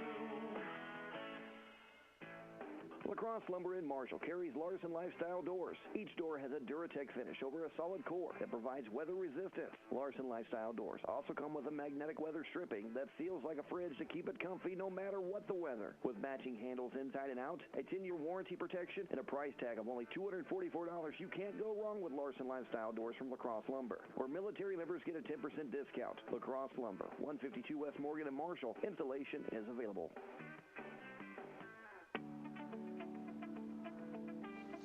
Well, Steve Middendorf is the injured player, and they are working on his leg, and they have the trainers out there. The fact the trainers from both teams are out helping there, and Steve is a 6'1", 255-pound junior out of O'Fallon. The Vikings have a lot of injuries anyway, and he's had 5 tackles last week. He's one of those in the middle of that line. He's done a good job on that defensive line. He's a good player. Hate to see him go down. They're going to help him up now. Yeah, at least he's up on he's on one leg anyway. Steve Middendorf. And against a running team like this, he is putting absolutely no pressure on that left leg. None. You know, Ken, it's kind of ironic, though. These are two teams that a lot of times score a lot of points, but the last 2 years we've played, it's been 2 defensive struggles. Last year, the Vikes won with 8-7, I believe it was. Yeah, 8-7. 8-7 up there now, and here right now we've got a scoreless first half, so defense has been at a premium. You are listening to KMMO Marshall, also moval.edu, and viewing the game on moval.edu. Chaz Maddie and his crew working tonight. Steve putting no weight on that left knee or ankle right now, so hope he's okay. Another injury. 49 seconds to go. First and goal. And again, still 2 timeouts for the Statesmen, so they have all kinds of time. Let's see who's going to step up and make a play for the Vikings. First down, and they'll give it to the big fullback, and he gets down to the 2-yard line. Van Veldhuizen gets to be second and goal. They'll let the clock run here. Yeah, they will. And I tell you, it's going to be tough to stop him. Even if they give it to him 3 more times, it's going to be tough to stop him for less than 2 yards. Trying to get a block punt and turn it into a touchdown. Ball is the 3-yard line. Second down and goal. They'll hand it off to him again. The Vikings stop that for no gain. It'll be 3rd and goal from the 3. Yeah, who will try to get that stop? Who was that on the stop? King was in there. I know that. And it looks like Campbell was in there, number 19. Yeah, I'm trying to see, is that, Campbell, I think, was the one that got in, made the first contact. Miles Campbell, he got in there very quickly. Yeah, and Miles wrapped him up, you're right, and then the rest of them got there. But it was Miles Campbell who had him around the ankles. Miles is 6'2", 240-pound sophomore out of Miami, Florida, so good play by him. Boy, this would be a big stop if the Vikings can keep him out of the end zone. The ball is just inside the 3-yard line. Well, you know William Penn would like to score, but they do not want a field goal. No. They want 6. So I think you're going to see them go 2 more shots if they don't make it this time. Because they do have a timeout remaining. 21 seconds on the game clock. No score late in this one. Well, a few minutes ago, they tried a wide play. They went wide to Smallwood and picked up that first down. So you got to honor the big guy, your friend Van Veldhuizen, but then you got to look for that sweep or that pitch option coming to the right side. 3rd down and goal from the 3. Tyler Wood under center. Takes the snap. They're plowing straight ahead. They got in. Touchdown, I believe. Yep, they did. Touchdown. 2-yard run. Yep, and that comes with 17 seconds to go. So on 3rd down, they said, hey, let's just blow them off the line. They were able to do that. Vikings made a gallant stand, but it's 6-0, and it all started with a block punt. The 2 keys in the first half, the block punt, and the fact the Viking offensive line has not been able to protect Jake Bridges. So an extra point attempt coming here by Tyler Heffelfinger. Trying to make it 7-0. Late first half. Ball down. Kick is on the way. This one is up, and it is flag. Good. There's a flag. There is a flag down. Let's see what this is all about. Flag was thrown right in the middle of all that. And the officials are talking. I think may go against the Vikings. Well, they'll tack that on the kickoff. Yeah, they'll tack that on the kickoff because the Vikings are coming off the field. Personal foul. They tried to leap over the top. That was Kenny Wilson. You can't do that. Yeah, used to be able to, but not now. Can't do that, so they'll put this penalty on. 7-0. Vikings will get the ball to start the second half, but they'll have to figure out some blocking schemes at the half, because the first half, the William Penn defensive linebackers were really doing about anything they wanted to do. Hey, how about taking this kickoff 95 yards for a touchdown? That'd be nice. Let's see. Kenny Sanford is back there. Well, Kenny returned one against Benedictine to start that second half. Really gave the Vikings a big lift last week. Dre Kelly and Kenny Sanford will go back deep. Also, Jakari Johnson. So we have some speed, a track team back there. And let's see if one of them can break one. Now, William Penn may just go ahead and squib this as well, especially now after the penalty. The ball's going to be kicked from midfield. They could just drive it out of the end zone, I would think, probably. 7-0 William Penn. Middendorf has that shoe off, and his left ankle or lower leg is the injury. 7-0 William Penn. I think this one's going in the end zone. And, yep, they'll boot it into the end zone, and Sanford will let it roll to the back of the end zone. Touchback with 17 seconds remaining. Again, Tom Pfeiffer, the athletic director, will join us at the half. We're also going to talk about the honors program at Missouri Valley College. And we'll have high school scores and stats all coming up at the half. The ball will be at the 25-yard line for the Vikings. You run it out, Joe, or do you say, hey, let's give it a shot? I'd air it out, throw one deep, and take a chance. I mean, you can get the ball. You got to give him a little bit of time to throw. Dorian Stannard is wide to the right side. Kenny Sanford stays in the backfield. Not one of Jake's better games throwing the ball, but he has just not had much time. Well, the Vikes are going to keep it on the ground, and Sanford gets across the 25, out close to the 30, 31-yard line, and I don't think the Vikes are going to run another play. They are not. So we are at the half. Good defensive battle, and William Penn used a block punt to set up the only touchdown of the game. They lead it 7-0. We'll be back and start our halftime show in 1 minute on the Viking Sports Network. Whirlpool equals quality, and Charlie's Appliance Sales and Service in Marshall is your one-stop Whirlpool headquarters.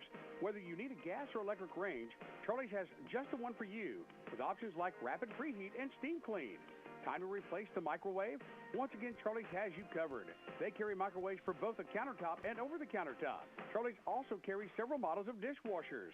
Deliveries available as well as financing with approved credit. Charlie's Sales and Service at 450 West Boyd in Marshall, your Whirlpool headquarters. ConAgra and Marshall want their products to make you smile. ConAgra is your local producer of kid cuisine meals, Marie Callender pasta, banquet dinners and pot pies, and Healthy Choice Cafe steamers. Eating right is different for each person, and that's why they have so many different products. Their goal is to make safe, nutritious, and delicious food. ConAgra is a great place to work, and they encourage their employees to volunteer. For information about the company, how they give back to the community, and information to help you live a healthier life, visit ConAgraFoods.com.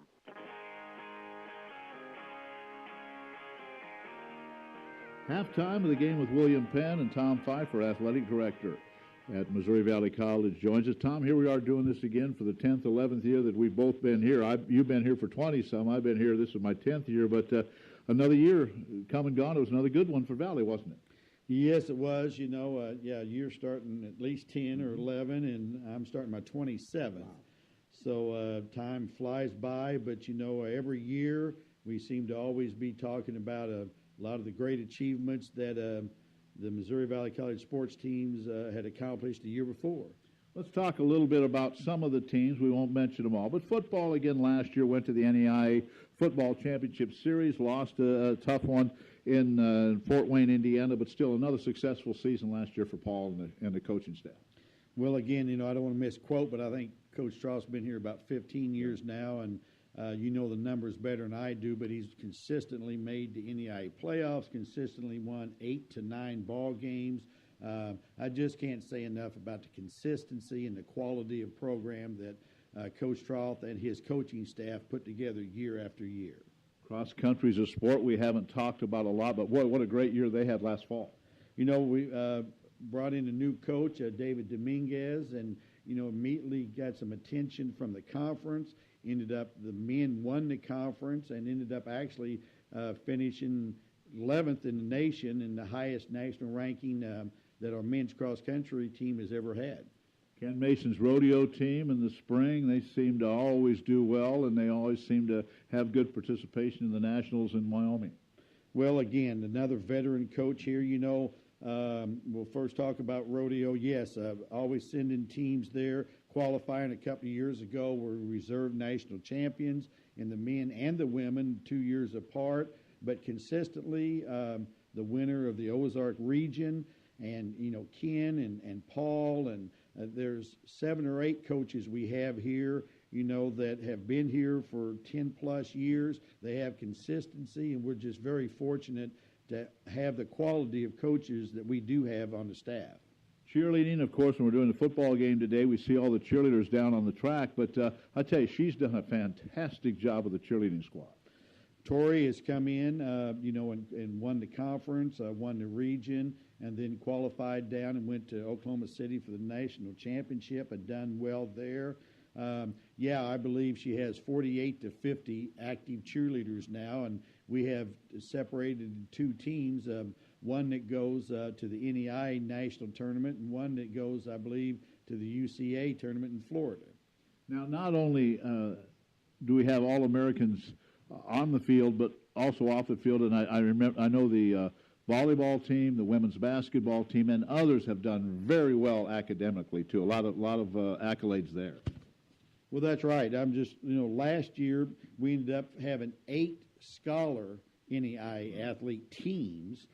We had 31 NEI scholar athletes, and then overall we had 96 all-conference participants, athletes. So off and on the field, like I said, I can't say enough about the scholar athletes and the coaches that instill that trait in them, not only winning on the field but also winning in the classroom.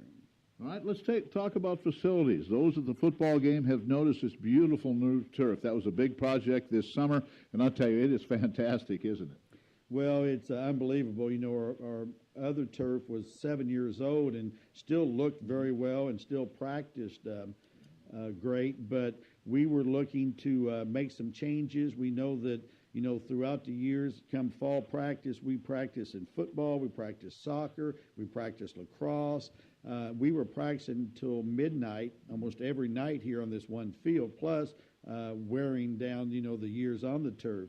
So we decided to repurpose the old turf that we have to another turf practice field south of the Burns Gym, and then put this brand new turf in. And this turf is more vibrant. It's a thicker rug, and it has the alternate coloring in the light green, dark green, some little different purple and orange, but and it's a softer and just a much improved turf, and we're very excited about it. The kids all seemed excited when they came back, but it's going to really help us eliminate those late night practices. Hopefully we can be done with all of our practices by 8 o'clock. Gives the students a chance to study, to participate in other campus activities, and hopefully just have a more meaningful and rounding experience as a college student. Tom, if you could have a picture of the facilities in this campus when you started 27 years ago and compare it with what we have today with the new turf, the new practice field, the Malcolm Center, it doesn't look like the same place. Not even close, just so very proud of what this institution has been able to do under the leadership of Dr. Bonnie Humphrey, from new, like I said, new resident hall facilities to the new student center, to the practice fields, to the game fields, to the classrooms, just a total renovation over the last 15 years. We've got a long ways to go and lots of other things on our to-do list, but I'm just super proud of the college, super proud of everyone that works here that's pitched in, and, it's the Valley Way, and I think we're just go get stronger and stronger every year. Of course, the alumni are listening. We invite them all to come back, if not before homecoming, certainly for homecoming, and see all these improvements. It'll be fun. I'm always amazed. Want to invite all the alumni back. Like I said, I saw people that haven't been back for 20 years, and they walk into my office and they go, I cannot believe what's happened to the college. And so really excited about it. So we're looking forward to all alums, and we want to welcome them back, not only on homecoming, as you said, but anytime. And I hope they feel free, especially the ones that remembered me from years back. Say hi, and I'll be glad to give them a tour. That's Tom Pfeiffer, the athletic director at Missouri Valley College. In a minute, we're going to talk about the honors program for students at Missouri Valley College. Claire Schmidt, English professor, is in charge of that program, and we'll talk it over with her in 1 minute on the Viking Sports Network. If you're clicking your heels together in search of a good healthcare solution, Katy Trail Community Health is a place to call home. No matter where you are, nor the state of your health, you need a place to call home for your medical needs. Katy Trail Community Health is a patient-centered medical home dedicated to your health. Clinic hours are Monday, Tuesday, Wednesday, and Friday from 8 to 5. Thursdays, the clinic is open late until 7. Walk-in appointments are available. Katy Trail Community Health at 1825 Atchison Avenue in Marshall, inside the Saline County Health Department. Community support has always been one of the hallmarks of Community Bank. Being locally owned and operated means your money stays local. We are here in the community helping with community projects. We know that in order to be a part of the community, it takes more than just having a location in the community. This is Dwayne Vogelsmeyer with Community Bank's location in Sweet Springs. We pride ourselves not only on the products and services we offer, but being active members of our community. Community banking, the way it was meant to be, member FDIC.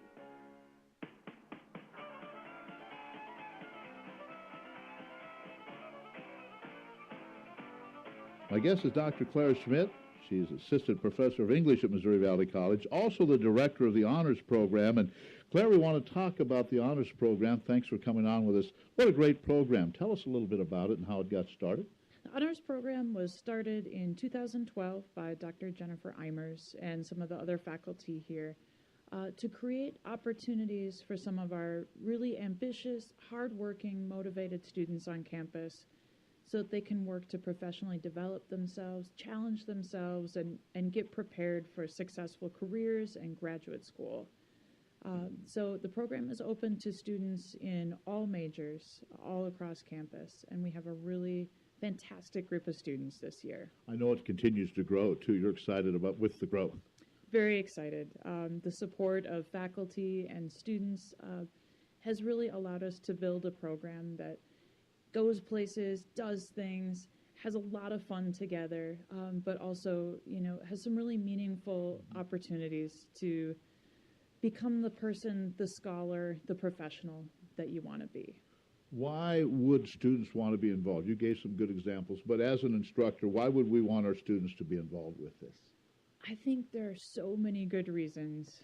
From my perspective, the way students build their critical thinking and critical communication skills are worth their weight in gold. And we see our students working at a really professional level from early on.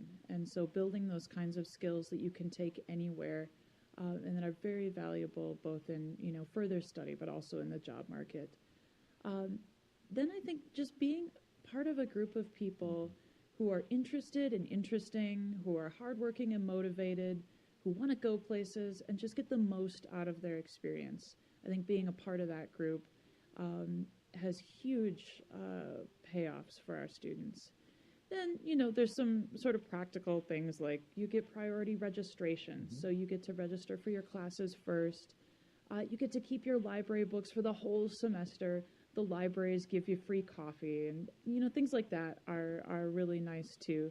But I think, primarily it's the people. It's the students that you're in classes with, and then it's the opportunities to connect with faculty, administrators, and all of the visiting scholars and artists that come to campus to work with our honors students. Claire Schmidt, assistant professor of English and director of the honors program, my guest. How are students admitted to the program? Students go through an application process. So they fill out an application form, and then they write a short 300 to 400 word personal statement explaining why they're interested in the program. And then once students are admitted, they start taking classes right away with an introduction class and then moving into the honors seminars. And each of the honors seminars count within the core general ed classes. So you don't take extra classes as an honors student, you take different classes. And in those classes, a lot of students want to know, are they harder? I'm not sure. I think that they go deeper. They ask really practical questions, and they really give students the opportunity to do the work that they are really interested in doing. Someone listening today or watching the football game today, and they are a young man or woman in the family or someone they know that is planning or possibly planning to attend Missouri Valley College, how do they get a hold of you, and how do they get more information on this program? I am always glad to talk to families and students who are interested in honors. And you can email me at Schmidt, SCHMIDTC, as in Claire, at moval.edu. You can look me up on the website, and on our website, the honors page has contact information for me and also shows you some pictures and gives you some information about the program. I know you're very excited about it, and I've listened to you several times. The program continues to grow. It's a very exciting program for this college. We're excited. This year we're going to Cahokia Mounds to see some really exciting archaeological stuff. We're going to the Columbia Farmers Market on our way to meet some farmers, eat some fresh local food, find out where our food comes from. A little bit later in the semester, we'll go to the MU Research Reactor and get a tour of this nuclear research reactor, work with some folks who can talk about getting involved in undergraduate research internships. We've got some exciting visiting artists coming. It's going to be a really good time. All right, and also one other thing coming up later this month, the visiting writer, you're involved with that series, but we have one already scheduled, correct? That's right. The Visiting Writers Series brings authors to campus to do a reading of their recent work, but then also to talk with students, give students the opportunity to find out how to become, a successful published writer. And these have been very successful. We've added a Writers Workshop for Teachers series so that every writer who comes to campus does a workshop, not only for our own faculty and students, but also for teachers in the area. And so high school and middle school teachers can come to our campus, work with these writers, and get some continuing education opportunities that they can bring back to their classroom. So our first writer this year is Nick Potter, and he is both a fiction writer and a graphic novelist. So we're bringing him on September 25th. He's going to be giving a reading from his recent book, New Animals, and that'll be at 7 o'clock. And it's exciting because he is coming in conjunction with the library's Comic-Con. So we'll have Nick Potter and his literary comics and short stories, which are funny and sad and a bit crazy. But we're also having the really significant artist Frank Stack, who is he was a member of the underground comics movement in the 70s and is also an art professor emeritus from the University of Missouri. So we're really excited to team up with the library with the Visiting Writers Series. And that's on September the 25th. That's right. All right. Claire, we'll talk to you again when we have more of these scheduled, but thanks a lot. You're a very busy lady on campus. You do a lot of great work. Thanks for having me. Claire Schmidt, she is a professor of English at Missouri Valley College, also the director of the Honors Program. When we come back, Joe will take a look at the statistics of the first half, and we'll also have some high school scores. But we'll take a look at the first half statistics. 1 minute, Viking Sports Network. Markets help you with 80% lean ground beef, only at $1.98 a pound in a 10-pound tube. Smithfield prime pork steak, guaranteed tender, $1.38 a pound. RS Jumbo Franks, only 78 cents. Barrel of Fun potato chips, $1.66 a bag. And Prairie Farm sour cream and chip dip, buy one, get one free. Don't forget our free Rachel Ray Dinnerware program. From everyone at CNR Markets, we hope you have a safe and happy holiday. Water damage, smoke damage, mold remediation, or storm damage, Serpro in Columbia, Sedalia, and Marshall is ready to restore the beauty of your home or business when the unexpected happens. Since 1967, the certified staff has restored homes and businesses to pre-loss condition throughout mid-Missouri. Big jobs to small jobs will make the process less stressful. Serpro accepts most insurances and is the most trusted and experienced staff in the area. Available 24 hours a day for emergencies. Call 886-5194 for Serpro, and they'll make it like it never even happened. Franchises are independently owned and operated. Well, let's take a look at some of the first half numbers, and there are not a lot of statistics that we can pass along to you, but let's take a look at some of the numbers. Joe, Missouri Valley, 102 yards to 84 yards for William Penn, so not a lot of offense in this game on either side. No, it's been a defensive struggle the whole way, and every one of William Penn's yards has been on the ground. They've completed no passes. The Vikes have pretty good balance, 51 passing, 51 rushing. Looking at some individual statistics for the Vikings, the leading rusher is Kenny Sanford. He's carried the ball 12 times for a net of 51 yards. Drake Kelly has totaled it 6 times for 22 yards. For the Statesman of William Penn, Mr. All-Conference name, Nate Van Veldhuizen. He's carried it 11 times for 29 yards. Tyler Wood, the quarterback's carried it 10 times for 23 yards. So Veldhuizen and Wood have been the big ball toters for William Penn. In the passing department, Jake Bridges, 5 out of 11. Jake has a total of 51 yards. His longest has been a 13-yard pass. He has 1 interception, no touchdowns. Tyler Wood, the quarterback for William Penn, he's 0 for 3, only thrown the ball 3 times. So again, William Penn relying on that running game. Looking at some other stats along the way as far as the turnovers, I don't think Vikings have one. Vikes have 1. That's been it. Yeah, that's been the only turnover in the game. So been a pretty even game all the way around, and not a lot to choose between the teams so far. So it's been a pretty even game. Penalties, the Vikings have 5 penalties for 55 yards.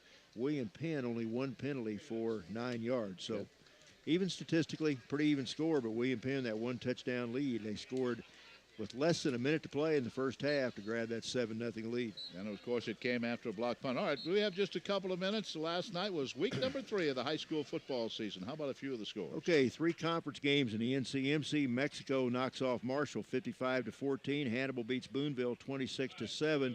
Moberly shuts out Kirksville 21-0. Non-conference play, Fulton falls to Father Tolton out of Columbia 21-14. I-70 all-conference games, Sweet Springs 32-21 winners over Concordia. Crest Ridge blasts Lone Jack 60-13. St. Paul gets their first win. They beat Oric at home 51-40. And Wellington Napoleon remains undefeated. They have a big second half to beat Santa Fe 46-26. Lewis and Clark, Fayette remains undefeated. These are conference games. Fayette beats Schuyler County 56-6. Harrisburg over Salisbury 34-12. Westran squeaks by Knox County 21-20. Scotland County all over Paris 35-8. And one of the biggest games in the state, the annual Bell game played at Brookfield. It was all Marceline last night as the Tigers beat Brookfield by the score of 28-0. MRVC East all non-conference. Colcamp beats Carrollton 20-13. Holden falls to Odessa 43-14. Knob Noster shuts out Butler 41-zip. Higginsville still unbeaten. They beat Summit Christian 49-14. Also Lexington unbeaten. They beat St. Pius in Festus 46-12. Pleasant Hill gets by Richmond 21-7. MRVC West, Excelsior Springs shuts out Oak Park 23-0. Raytown 49-14 winners over Grain Valley. Harrisonville falls to Pittsburgh, Kansas 37-21. And the K-Singer Conference, Windsor beats Tipton 18-2. Slater falls to Lincoln 51-14. One of the biggest games in the state last night, Chillicothe. The Hornets have not beat Maryville since the 1990s, where they win last night as they beat Maryville by a score of 24-0. I think they beat him in the early 2000s. Excuse me for that. But Chillicothe wins last night over Maryville 24-0. So that catches you up one more score. Smith Cotton, they're 3-0. They beat Warrensburg last night in the battle. Ken for the Silver Tiger. The Smith Cotton Tigers beat the Warrensburg Tigers 34-14. All right, this broadcast copyrighted by the Mass Communications Department of the Communications, Humanities, Human Service Division of Missouri Valley College. For the private use of our audience, any retransmission or the use of the content of this broadcast without the express written consent of Missouri Valley College is prohibited. In women's soccer, the last score we had, the Missouri Valley losing to Columbia College. It's not over yet, but 2-0. The Cougars had the lead. The men's contest will follow, those games being played tonight in Columbia. And the volleyball team played tonight. Volleyball team played today and yesterday at the Lindenwood Belleville tournament. They were 1-1 yesterday, 1-1 today. Avila leads Graceland 21-0 at the half. Peru State over Central Methodist 26-0 at the half. Here's the second half kickoff, very short. And this one is going to be taken by Jakari Johnson. Jakari tries to bring it up the left side, gets across the 25 to the 27, and that's where the Vikings will take over first down. Baker beat Grandview this afternoon to go 2-0, 48-41.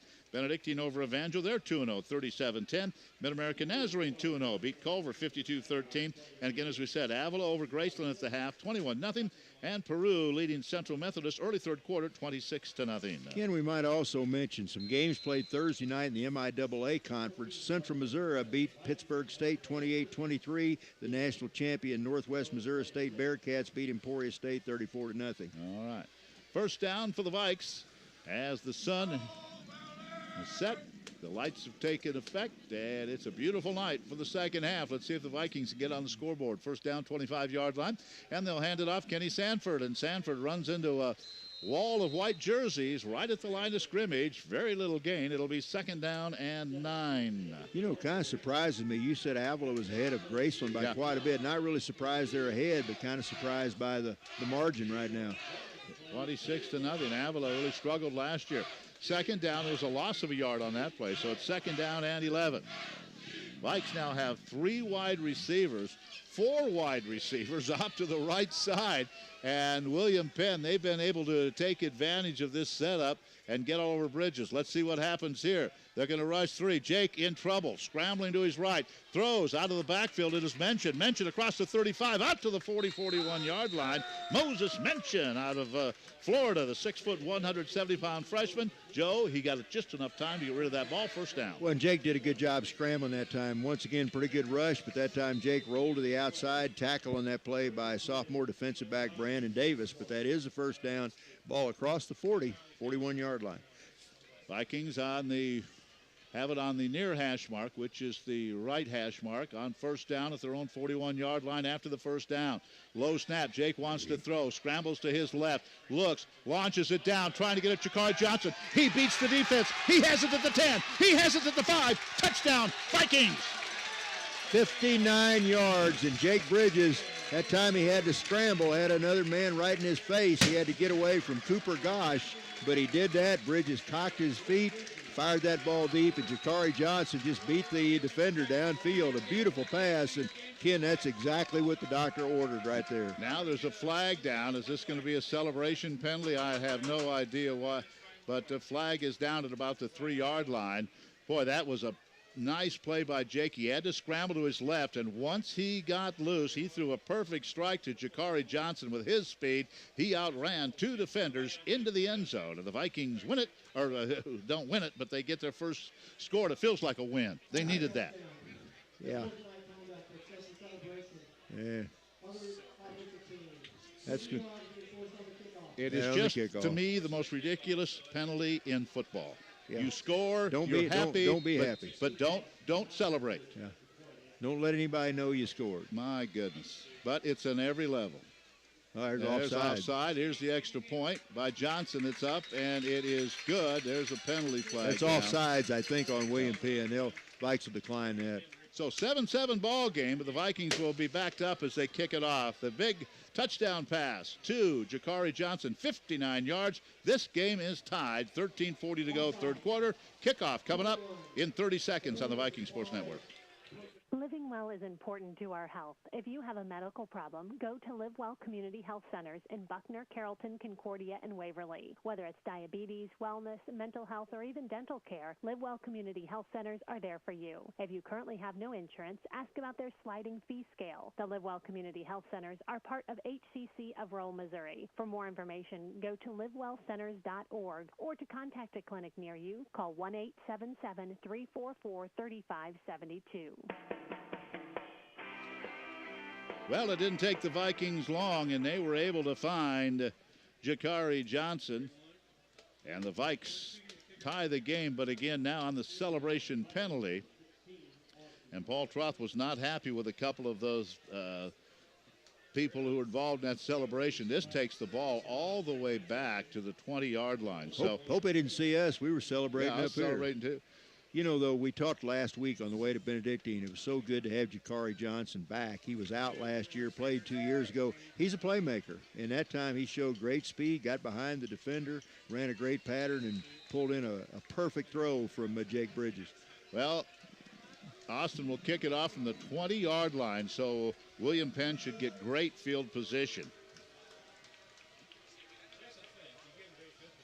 7-7 ball game, and he kicks it high. Pretty good kick. It's going to be fielded at the 23-yard line, across the 25, out to the 30, 35 to the 40, trying to break to the outside and getting to the Viking 45-yard line, Jeremiah Benson. So the 15-yard penalty, in all likelihood, turns into, maybe a 30 or 40-yard penalty with that return. So the Statesmen have it. Good field position again at the Viking 45-yard line. Yeah, Gregory Johnson made that, and that could have been a touchdown-saving tackle right there, but Johnson brought him down. But like you said, good field position for the Statesmen. So bad break for the Vikings, but the defense has played well all day. Let's see if they can keep that going.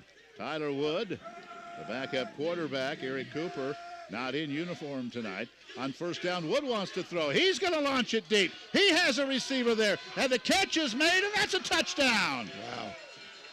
Jeremiah Benson got behind the defender, and that's a 45-yard touchdown for the Statesmen as Wood to Benson. And just like that, it's 13-7. Well, we questioned whether Tyler Wood could throw the deep ball. I think he just answered the question. He put that one right on the money. A very good pass by Wood, good reception by Benson. Well, you're thinking, run, and they passed it for the touchdown. And I don't think anybody in the stadium, I didn't expect that. Heffelfinger will try to make it 14-7.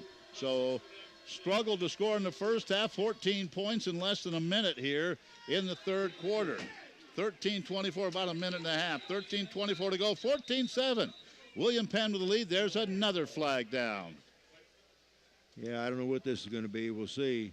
Vikings hanging around. William Penn's probably trotted off the field, so I'm not sure what this is. Well, again, that celebration penalty sets up the field where they can throw on first down, and they did just that. Let's see what there's no flag on the play. So 14-7. We'll be back with the kickoff in 30 seconds.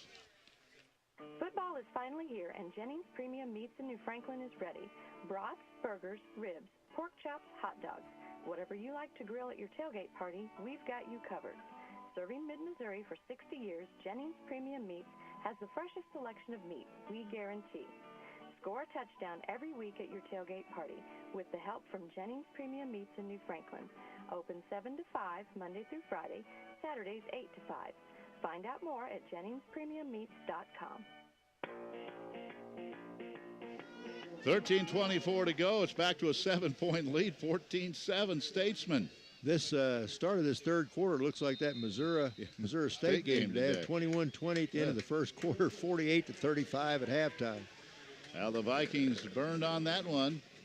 And let's see what happens on the kickoff. Again, it is very short. Jakari's going to grab it, bobble it, pick it up. He's at the 20. Tries to get to the outside. He's trying to pick up a convoy. He's to the 30, 35, 40, and bumped out of bounds to the Viking 45-yard line. No flags down, so the Vikings have very good field position. Yeah, good job blocking by the Vikings that time. Good running by Jakari Johnson. Jordan Kosert, a freshman out of Hammond, Indiana, finally ran him out of bounds, but Jakari gets it all the way out to about the 44-yard line, so Vikes set up shop. Second possession of this half. They scored on their first possession on a long pass, a 59-yard touchdown pass, Jake Bridges to Jakari Johnson, but as Ken said, William Penn came right back with a 45-yard score of their own. They lead at 14-7. So it's first down at their own 44-yard line for the Vikings. Empty backfield, 3 wide receivers left, 2 right for Bridges. He surveys the situation. They're going to rush 3. Yeah. Jake in trouble. Steps up. Now rolls to his right. He's going to take off. He's to midfield to the 45. Stays inbounds inside the 40 down to the 36-yard line. The best run of the night for Jake Bridges. Nobody open. He took off with it. And the Vikings have a first down at the 36 of the Statesmen. Ken, a nice block that time by sophomore wide receiver Jay Kirk. He's out of St. Louis, Missouri. He freed Bridges for another 10 yards. And, again, good pressure by William Penn. But I think coaches probably told Jake, you're going to have to scramble. You're going to have to somehow figure a way to get away from that mess. So it's first down at the 36-yard line for the Vikings. And on first down, they're going to hand it off. And bouncing to the outside again is Gray Kelly. Good yardage. Let's see where they spot it at the 31-yard line. So that is a gain of 6. It'll be second down and 4. You know, Kelly does a good job changing directions. That time he planted that foot and cut to the outside, and good gain on first down. So Vikings they're in William Penn territory, just shy of the 30-yard line. 12:36 to go in the third. Trailing 14-7.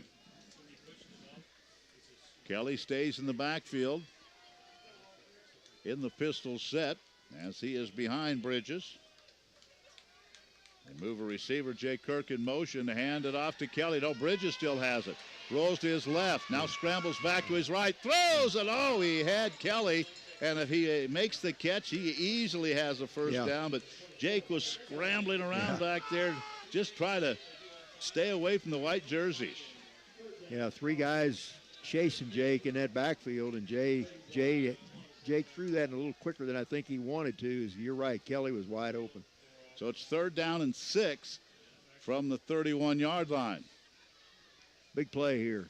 Yep. Maybe in 2 down. Probably are in 2 down territory. Yeah, I here. think down by a touchdown, you probably do go for it. Let's make it here. Let's make it here and make it academic. Jake rolls to his left, looking to throw, rushes on. He is going to be sacked way That could back be a at the horse collar 42. tackle right there. I don't think they're going to call it, but boy, that looked like a horse collar to me. As that was tackle was made by Rayshawn Coleman. He had Jake up around the neck, but they didn't call it. So once again, that good pass rush by William Penn plays havoc with the Viking offense. Offensive line just has to give him time to throw. He had no chance. Nothing there, no time. So Higgins will punt it away. 14-7, William Penn. He had the last punt attempt blocked.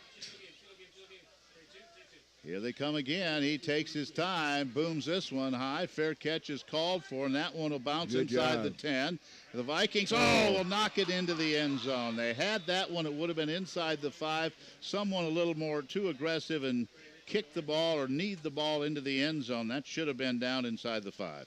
Well, and Ken, I think one thing you're going to see right now, the Vikings have been pretty well selling out for the run all the way. Now with that last 45-yard touchdown pass by Tyler Wood, you've got to have in the back of your mind that, hey, this kid can throw the ball. So we'll see what kind of difference that makes in the scheme of things. 14-7, William Penn with the lead. 11:20 to go in the third quarter. Ball will be at the 20-yard line. Tyler Wood's last play was a 45-yard touchdown pass. Both these teams trying to go 1-1 on the year. Wood wants to throw. He's going to throw it deep again down the sideline, and that is caught at the 45-yard line of the Vikings, again by Benson. What a catch. He laid out for that one. And it's 1st and 10 for William Penn at the Viking 44-yard line. What a catch. Boy, when you talk about a complete change of plans, boy, William Penn just airing the ball out here in this third quarter. And that was a great throw by Wood, even a better catch by Benson. Now you have the Vikings wondering if they're going to throw. Now they'll probably go back to the ground game, and they do. Give it off the fullback, and that's a gain of a yard. Campbell makes the tackle on Amos Johnson. Yeah, 2nd down and 9. They kind of rotate Amos Johnson and Nate Van Veldhuizen in and out of there, but they like that play on 1st down. But, boy, a couple of big pass plays really loosened up this Viking defense. 2nd down, a long 8. Ball to far hash mark. That is the right hash mark. 2 very nice catches by Benson. 1 for a touchdown and that one for a long gain. 2nd down and 8. Wood keeps it, runs the option, hit hard as he gets to the 40. A gain of a yard. It'll be 3rd down and a long 6. Yeah, pretty good job that time. That was Jake King, I think, who hit the quarterback, Wood, the keeper. He faked the dive to the fullback and tried to go off the right side. Jake was right there. So big 3rd down play. Right now, William Penn out of field goal range, so we don't want to make this a 2-possession game. So ball just across the 40-yard line. 10:03 to go in the third quarter. 14-7, William Penn. We're on. Let's get a stop Marshall here, guys. tonight. Come on. 3rd down. They have to get about a little over 5 yards for the 1st down. Flag is down, and they did not get the 1st down. It's going to be short. That's Maybe Amos. a delay of game. They may not have gotten the playoff. Amos Johnson, the carrier. Now let's see what this flag is all about. The ball is at the 38-yard line. Sideline warning. It's still going to be 4th down, though, I think. It looks 4th like and about 3. I don't see any movement on that sideline. I think they're going to go for it. So they're going to go on 4th down and about 3. Well, I'm glad the officials are low, making sure everyone's off the white line over there. Watch that. Yeah, make sure nobody celebrates. Make sure you keep that going here. Third down, and that's fourth down. Yeah, just a warning. Big third down, big fourth down play here. It should be fourth down and about 3. Yeah, there's no penalty. I think now the officials are going to stop the clock, get things straightened out here. William Penn's going to take a timeout and talk about it here. If they could get a first down, that'd be big. 9:20 to go in the third quarter. 14-7 Statesman. We're back in 30 seconds. Viking Sports Network. Ride out the summer in a hot new ride from WK. Now through September 11th. Save $4,000 on most 17 Chevy Traverse models. Or get 20% off the 17 Impala LT, Sonic LS, and Spark LS. Going big? So are we. With up to $12,000 cash savings on select Silverado crew cabs and 0% for 72 months on all 17 Tahoe and Suburbans. Find new roads during the Labor Day sales event at WK Chevrolet, Buick Cadillac, and GMC in Sedalia, and at WKFamily.com. Again, last score we had, women's soccer was losing to Columbia College 2-0. We'll try to get you a final on that. Women's volleyball split today in Lindenwood Belleville. They were 1-1 yesterday. That tournament 1-1 today, beating Morningside this afternoon. Fourth down at about 3. The Statesmen going to go for it here. At least line up to do that. Send a man in motion, hard count. The Vikings this time do not jump. 15 on the play clock. Good discipline by the Vikes that time. Come on. And once again, they'll set with 10 on the play clock. And Wood, they're going to go for it, and he's going to keep it. Now pitch it, and they're going to get the first down at the 30-yard line. Faked it up the middle, then pitched the ball at the last moment. And Civils was able to get the first down at the 30-yard line. And Tyler Wood ran that option very well that time. Looked like he was going to keep it. Then the Vikes pursued. They got to him, and he pitched it back to Civils, who had plenty of yardage for the first down. So down to the 30-yard line. So defense really needs to stiffen right now. 9:06 to go in the third. Yep. William Penn up 14-7, knocking on the door again. And they send a wide receiver, Jordan Kushert, off to the right side. First down at the 30. They're going to go back to their ground game. Right up the middle is the fullback Johnson. He's all the way down to the 14-yard line. Amos Johnson right up the middle. That's the biggest gain on that play. That's 1st and 10 at the 14. Yeah, Amos Johnson, just that little dive. They've run that a bunch, and there was Gregory Johnson there to trip him up inside the 15 at about the 14-yard line. So. And remember, Middendorf not in there, injured, and he's kind of a solid player in the middle of that line. First down at the 15-yard line for the Statesmen. And they'll hand it off again to Johnson. He's to the 10, inside the 10 as he runs to the right side, down to the 8. That's a gain of about 7. It'll be 2nd down and 3, and the Statesmen are rolling right now. And I tell you, Johnson hit that hole very quickly on the right side that time, just exploded off tackle. And, yeah, big gain of about 6 on the play. So they can pick up a first down at about the just inside the 5-yard line. Well, you want to hold them to a field goal attempt anyway here. Down to 8 minutes to go. Third down. They can get a first down, as Joe said, at the 5-yard line. Wood on third down. They'll keep it on the ground right up the middle, and they should have the first down. Looks like it. See where they mark it. I think Johnson again carrying the ball. Yeah. First down at the 4-yard line. Vikings 0-1 on the year. Certainly don't want to go 0-2. Well, neither one, both these teams 0-1, so this could be a rough loss for either team. And right now, the Statesmen on a pretty impressive drive. Started at their own 20-yard line. The big pass to Benson, and now grinding it out. First and goal, 4-yard line. Wood will hand it off right up the middle, close to the goal line. The pile moves into the purple, I think, for a touchdown. It is. Yeah, Amos Johnson took about 5 Vikings into the end zone with him, I think. I think that was Amos, wasn't it? Yep, and that makes it a 20-7 game. And William Penn on that drive just basically controlled the line of scrimmage. Well, what a change of momentum. The Vikes get that long touchdown pass. You think, boy, here we are at home. We're back in it. And then 2 quick touchdowns by William Penn. They've got a 2-possession lead. Heffelfinger will attempt to make it 21-7. Kick is on the way. It's up, and it's good. So William Penn with a 21-7 lead, 7:10 to go, and the crowd across the way certainly happy with what they're seeing on the field right now. We'll be back with the kickoff in 30 seconds on the Viking Sports Network.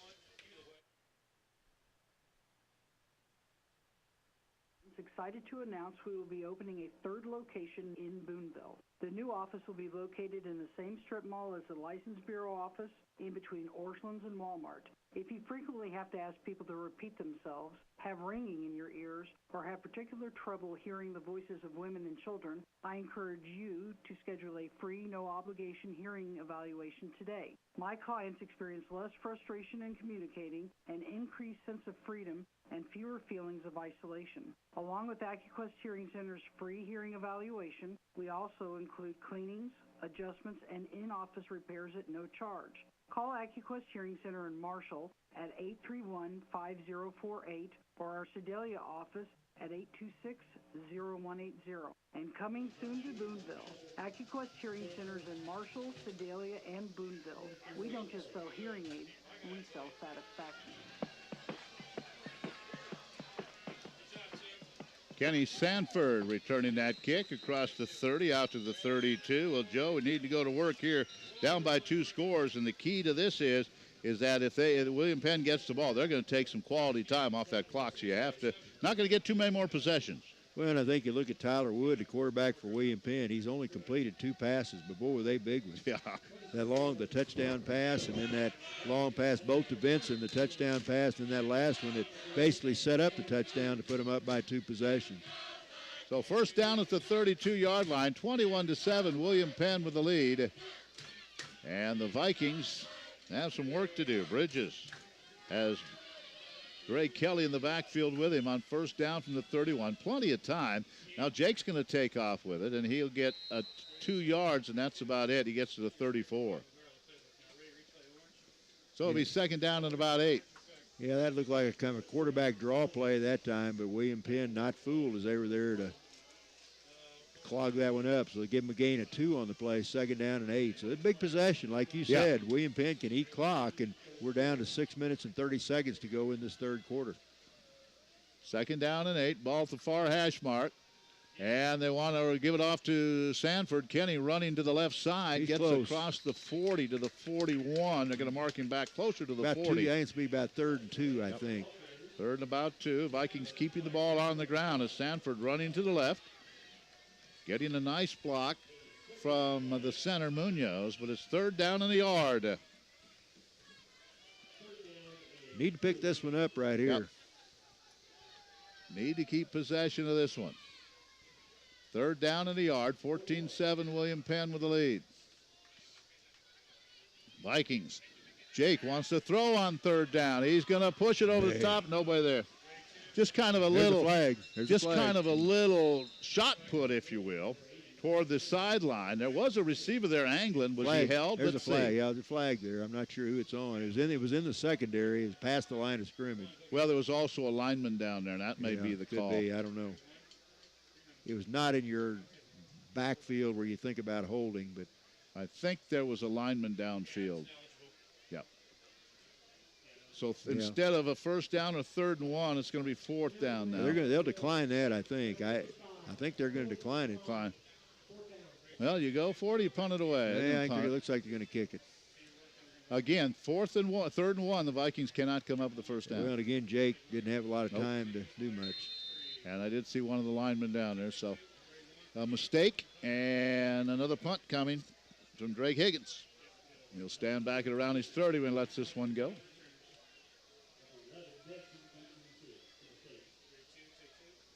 Good snap, coming right up the middle. There's a flag down. Kick is a line drive inside the 20. It's going to be picked up by Benson. Benson up the sideline, steps out of bounds at the 22. There's a flag down back at the 25, the Vikings 25. I think they're called maybe an illegal shift. I'm not sure what the call is. If the play stands, the Statesmen will have the ball. They're talking to Coach Hafner about it. Yeah, I think some kind of procedure, against the Vikings. They're going to make the Vikings punt it again. Another penalty against the Vikings. Okay. So have to punt it again. Well, we need, this William Penn team has not made many mistakes. About time for them to commit a turnover. Back deep, Brandon Davis to receive this punt. So Higgins back at his own 24. The Vikings still bringing players onto the field for this punt team here. Plenty of time. 5:38 third quarter. Looks like they're coming. And why not? Here's a snap. Here they come. Kick is away. This one will bound at the 25. Picked up by Davis. He gets trying to get through the purple shirts and is down at the 21-yard line. Pretty good coverage that time. Good coverage by the Vikings. So good punt. And now the Viking defense needs to make something happen here. Trailing by 14 points. Exciting Missouri Valley College broadcast made possible by Kane Insurance in Carrollton, Marshall Chrysler Jeep Dodge Ram, and Red Cross Pharmacy in Marshall on KMMO Marshall, moval.edu. Well, still a lot of time left, but I wouldn't be surprised to see William Penn kind of become pretty conservative on offense. Now, as soon as I say that, they'll probably air out another 50-yard pass. But they would love to have a time-consuming drive here. Vikings staying with their four-man front. Again, Middendorf is out with an injury, and that hurts the middle of that line. First down. And here they're going to keep it. The quarterback has a lot of room. He's to the 40. He's to midfield, up the left sideline to the 40, to the 35. Finally run out of bounds. And that is a huge gain. And right now, William Penn is dominating this football game. Chris Collins there to bump him out of bounds. He's a junior. And, you know, Ken, for the second week, remember last year was Schutz, the quarterback for Benedictine. I think he was listed third on the depth chart. He had a field day. Tyler Wood wasn't really supposed to start today, I don't think. I think Eric Cooper's the starting quarterback, but Tyler Wood's coming here, and not a big first half, but boy, lately he's made some big plays. So first down at the Viking 25-yard line. This crowd very silent as William Penn is taking it to the Vikes right now. And on first down, no gain there. Good job by the Vikings. They wrap up that fullback for no gain. It'll be second down and 10. And see who's that getting off the bottom of the pile there for the Vikings. I think that big number 70, I think, getting off the bottom. That's or 70. I mean, that's 70. 77. Yeah, said Burnley. Yeah, Burnley out of Jeff City. Second down and 9. Ball at the 25-yard line. William Penn trying to score again. They're up 21-7. Here's the pitch. They give it out to Johnson. Johnson trying to get to the corner. He's hit. Gets a few yards down to around the 20. It'll be third down and about 4 as he was chased out of bounds there.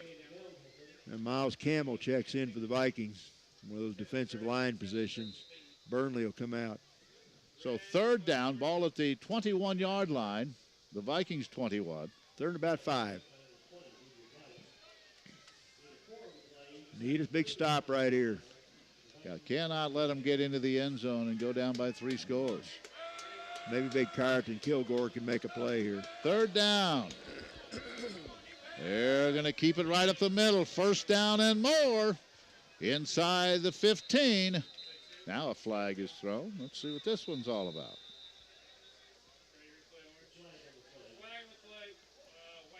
That should be a first down for the Statesmen. Well, let's hope it's against them, but let's see. We don't know.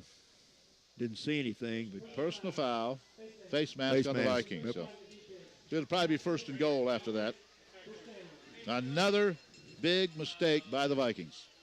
If you look at penalties, you're going to see a big difference in penalties. And Joe, I think it all goes back after the Vikings scored. That celebration penalty just turned momentum right back around in this game. Yeah, it did. It did. The Vikings had all the momentum at that time. They just tied the game up, and you're thinking, boy, here we go. And William Penn on the verge of scoring their third unanswered touchdown. 21-7. Let's see if we can stop them, though. First and goal about the 7-yard line. They're going to pound it right up the middle. Get to the 5. Pyle moves forward to the 4. It'll be second and goal from there. And clock is moving. 3:21 third quarter. So a touchdown here would really make it difficult for Valley. Second and goal from the 4. Yeah, somebody's got to step up and make a big play. We just need a big momentum shift right here. And William Penn's really played pretty mistake-free game. Really very few penalties in the first half. I think only 1 or 2 penalties. 1 penalty. Yep. Second and goal from the 4. Trying to get in again are the Statesmen. They'll keep it on the ground. And they'll go straight ahead. And now this time, there's a penalty flag down. No gain on the play, as the ball carrier was Brandon Polito, a fullback, the third fullback to play. Let's see what this flag's all about. See, their officials Polito stopped at the 6-yard line. Yeah, it's good defensive play by the Vikings that time. See what they call here. A chop block on that's the big offense. One. That's big break right there. So that's coming back, and that's a 15-yard penalty. That's the break, maybe the break the Vikings needed. So instead of 3rd and goal from the 6, it's going to be 2nd and goal from around the 19. Checking in for the Vikings defensively, Jared Harrison. And now I think we have a timeout. So we are at the 2:48 mark, third quarter, 21-7 William Penn. And they'll have it 2nd down and goal from the 19 when we return in 30 seconds on the Viking Sports Network. For welding or fabrication, call Ernie, Bob, and Homie. the muscle behind the madness at Heinzler Brothers in Marshall. These guys do it all. From a simple welding job to major repairs, call Ernie, Bob, and Homie. They may not be pretty, but they're witty and can design and make anything out of metal. Big or small, they weld it all. Steel to aluminum, drive lines to trailer hitches. If you need welding, call Ernie, Bob, and Homie. with Heinzler Brothers in Marshall, 886-7775. 21-7 is our score. William Penn with the lead, and that is Kyraton Kilgore, who is coming off the field on his own power. Penalties, the Vikings 7 for 75, Joe. William Penn 2 for 24. Big difference there. Yeah, it's maybe in a lot of the Viking penalties have really been at inopportune times too. Well, so Middendorf is out, Kilgore is out. So the Vikings getting pretty thin on that defensive line. The injuries really have not helped early in the season. Well, it's so second to go. It's goal, yeah. Tyler Wood. Let's see if he wants to throw the football. Sends a man in motion, and he's going to keep it. Tried to pitch it. Ball is loose, and the Vikings, I think, have it at the 34-yard line. Yeah, there's a play. There's a break the Vikings needed right there. Ball was loose. He tried to pitch it. The ball escaped his grasp. The Vikings had it, lost it, and then finally picked it up. Yeah, he never had control of that. And one of the Vikings tried to pick it up, did not do it, and finally it was recovered by Miles Campbell. And Moses Minchin was in there too. Yeah, good job that time by the Vikings. Well, that may have been a game-saving play. That penalty might have been a game-saving Yeah, penalty. well, Vikings need to score. There are still 2.5 minutes left to play in this third quarter. So let's see if we can strike quick. Let's hold them out of there and see if Jake can hook up deep with somebody. Good job by the Vikings to force the pitch and then to get the fumble. Empty backfield for the Vikings. 3 wide receivers off to the right side. Jake wants to throw. Does he have time? He's scrambling. He takes off and gets a few out to the 39-yard line. Boy, he just does not have time to survey the field. No, and you got to give William Penn credit. They're doing a great job of putting pressure. I think probably, they know you can't let Jake Bridges run wild back there, and they know that. They know they've got to keep heat on him, and they've done a great job of it. So it's 2nd down and 6. Jake did pick up 4. Late third quarter, 21-7 William Penn. Bridges again. Again, he's in trouble. He scrambles. He throws. It's incomplete. Just try to throw a short pass, and it's incomplete. It's 3rd and 6. Pretty good job by Dre Kelly that time. Dre blocking in the backfield for Bridges and did a good job because one of the linemen once again was in there, and Dre, good job picking him up. Sometimes those running backs don't really like to block that much, but Kelly did a great job that time. He was blocking Gosh. Gosh is 245 pounder. Yeah, he did a good job. 3rd and 6. Clock is stopped with the incomplete pass. 1:56 to go, third quarter. Don't want to give the ball back. Don't want to give it back here. They need to get to the 44 for a first down. Bridges in trouble again, scrambling around to his left, looks for first down and has it. Jake across midfield, stays on his feet, inside the 40, all the way down to the 35-yard line. That was just Jake Bridges one-on-one. I was going to say, all Jake Bridges. They had 3 men in his lap, and he broke loose, got to the line of scrimmage, put on a move as he got into the secondary and takes it all the way down. Looks like they're going to mark that down about the 35-yard line. So, Vikes on the move here. 1:38 to go in the third. First down, then move it back to the 37-yard line. That's where the knee was down. 37 to Penn Valley. Bridges keeps Kelly in the backfield with him. Throws it over the middle to Jakari Johnson. Jakari Johnson's loose. He'll take it up the left side. The left hash mark for a touchdown. And the Vikings get a little closer, took advantage of the fumble recovery by Miles Campbell, the scramble by Jake Bridges, and now the second touchdown catch of the night for Jakari Johnson. Big Mo is turned for the moment. Let's see if we can keep that going. Boy, I think give Jake credit on that third down play, that big scramble he made to pick up that first down. Then he hooks up with Johnson for the touchdown. So good job by the sophomore quarterback. Aaron Johnson will attempt to make it a 7-point game. Jakari, he made the catch, and with his speed. I think Paul wants a timeout. I think maybe somebody not out there that's supposed to be out there.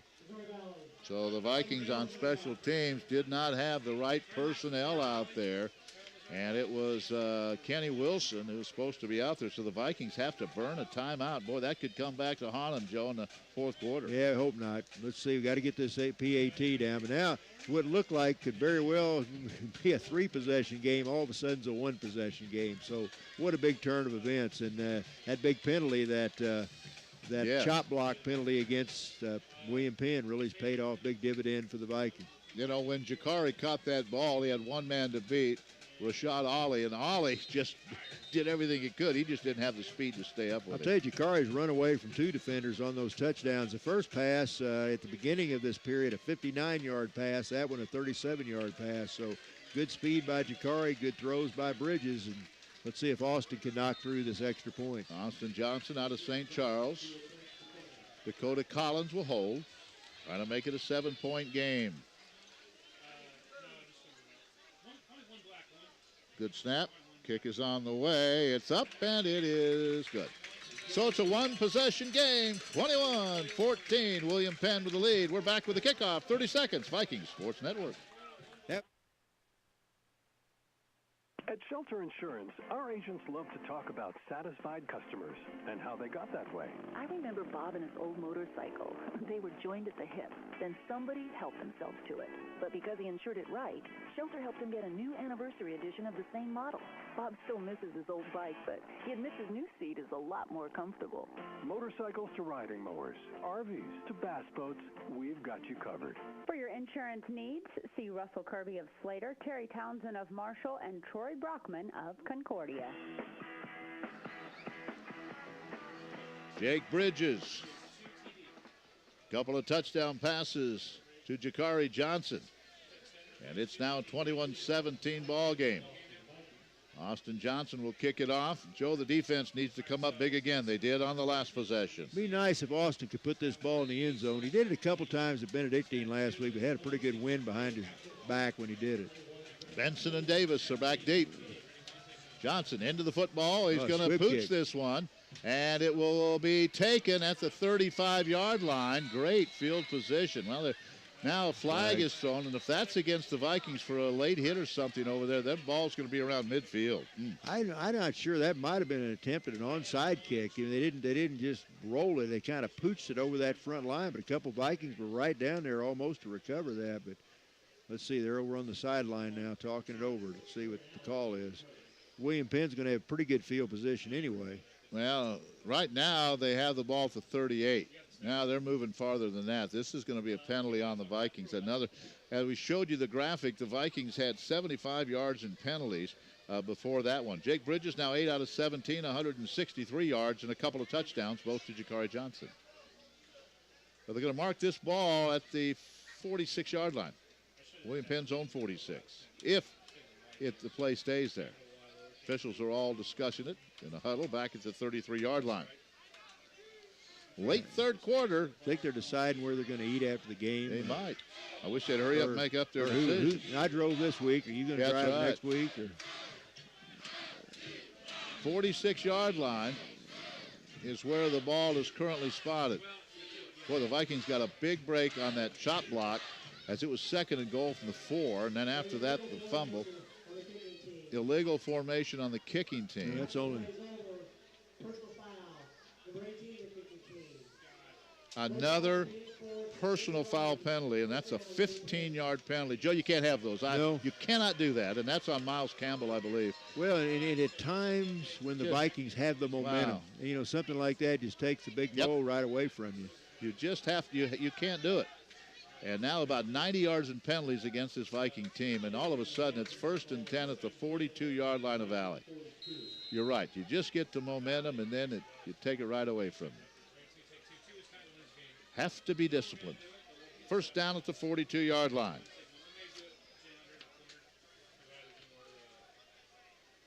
William Penn trying to come right back. They go right up the middle and pick up about 3 or 4 yards. And they'll move that clock down under a minute before they snap it again, under a minute in the third quarter. That was a gain of 4. 2nd down coming up. They're in no hurry, are the Statesmen. Taylor Pallade in on the stop that time, but that is a gain of about, looks like about 3 on the play. Let's call it 2nd and 7. Van Velde Eisen with the carry. They'll give it to him again. Now they're going to pitch it this time. The Vikings don't get the corner covered, and that's going to be a touchdown. The Vikings did not get the corner covered, and just like that, William Penn right back, and they'll score again, and that is Grant Smallwood. And Joe, again, it starts with a penalty to give him good field position, and now Smallwood takes it, and now it's back to a 2-score game. 27-14.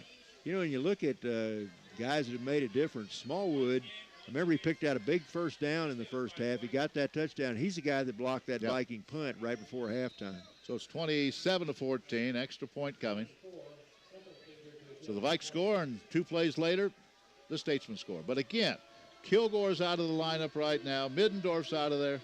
That's tough. Here's the extra point. It's on the way, and this one is no good. Well, let's see what happens there. Let's hope that's a big one. 27-14, Statesmen with a lead. Late third quarter. We're back in 30 seconds. Having problems with your feet? Maybe it's a bunion or an ingrown toenail. We can take care of that at Columbia Orthopedic Group. We've hired Dr. Alyssa Duncan, a podiatrist, to help with all foot and ankle needs. So if it's time to take a load off your feet and finally get checked, call Columbia Orthopedic Group for your appointment at 573-443-2402. Dr. Alyssa Duncan, our new podiatrist. One more way, Columbia Orthopedic Group is defining excellence. Well, the Vikings score, and here come the Statesmen. I believe the Vikings now, Joe, have 99 yards in penalties on the night. Well, let's go get another one. What a quarter. It's 7-0 at halftime. Now here at the end of the third quarter, it's 27-14. Let's see if the Vikes can get one here. 5 touchdowns here in this. Here's a low line drive, and it is taken at the 5, to the 10, to the 15, to the 20. Bouncing outside to the 30-yard line, to the 34-yard line. That's a horse collar tackle. I think that's a horse collar tackle, I think. Devon Henry. Devon Henry, yeah. I think that's going to be a horse collar. That should give the Vikings 15 yards. Well, Devon was trying to get to that right side, and flag was thrown. Horse collar tackle, so there's a big penalty on William Penn. And so now the Vikings will have great field position. For the most part, the Vikings have done a pretty good job against that option, but that last play, they were unable to get to Smallwood. So, ball's at the 49-yard line. The offenses have both picked it up here in the third quarter. Well, maybe time for one more touchdown. We've seen 5 this quarter. Vikings 10 penalties, 99 yards. William Penn 3 for 39. First down at the 49-yard line. Late third quarter, 27-14. William Penn with the lead here in Marshall.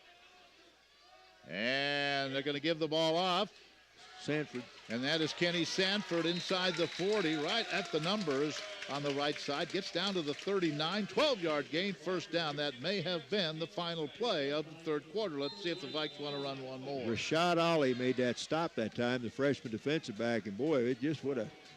We might, don't tell how many more points we'll see before this one's over. Good block by Devin Wright. Yeah. First down at the 39-yard line. They're going to keep it on the ground. Kenny spins away from one defender. Now he's going to be hit by about 7 or 8 white jerseys, get back to the line of scrimmage, and that will do it for the third quarter. 27-14, William Penn with the lead. The Vikings have the football, and we're back in a minute. This is David Kane at the Kane Insurance Agency in Carrollton. As an independent agent, we continue to add new companies and coverages to make sure our customers have the best available choices for all their insurance needs, whether that's crop insurance, auto, home, farm, or commercial. We have access to several farm insurance companies and can write an entire farm policy or just the grain truck your current carrier doesn't want. If you haven't reviewed your policy recently, stop by or give us a call. Quotes are free and could save you money. At the Kane Insurance Agency, you get quality coverage at the best rate. The more property you have, the more mower you need. That's where the Titan delivers. This heavy-duty series is packed with commercial-grade features for pure mowing muscle.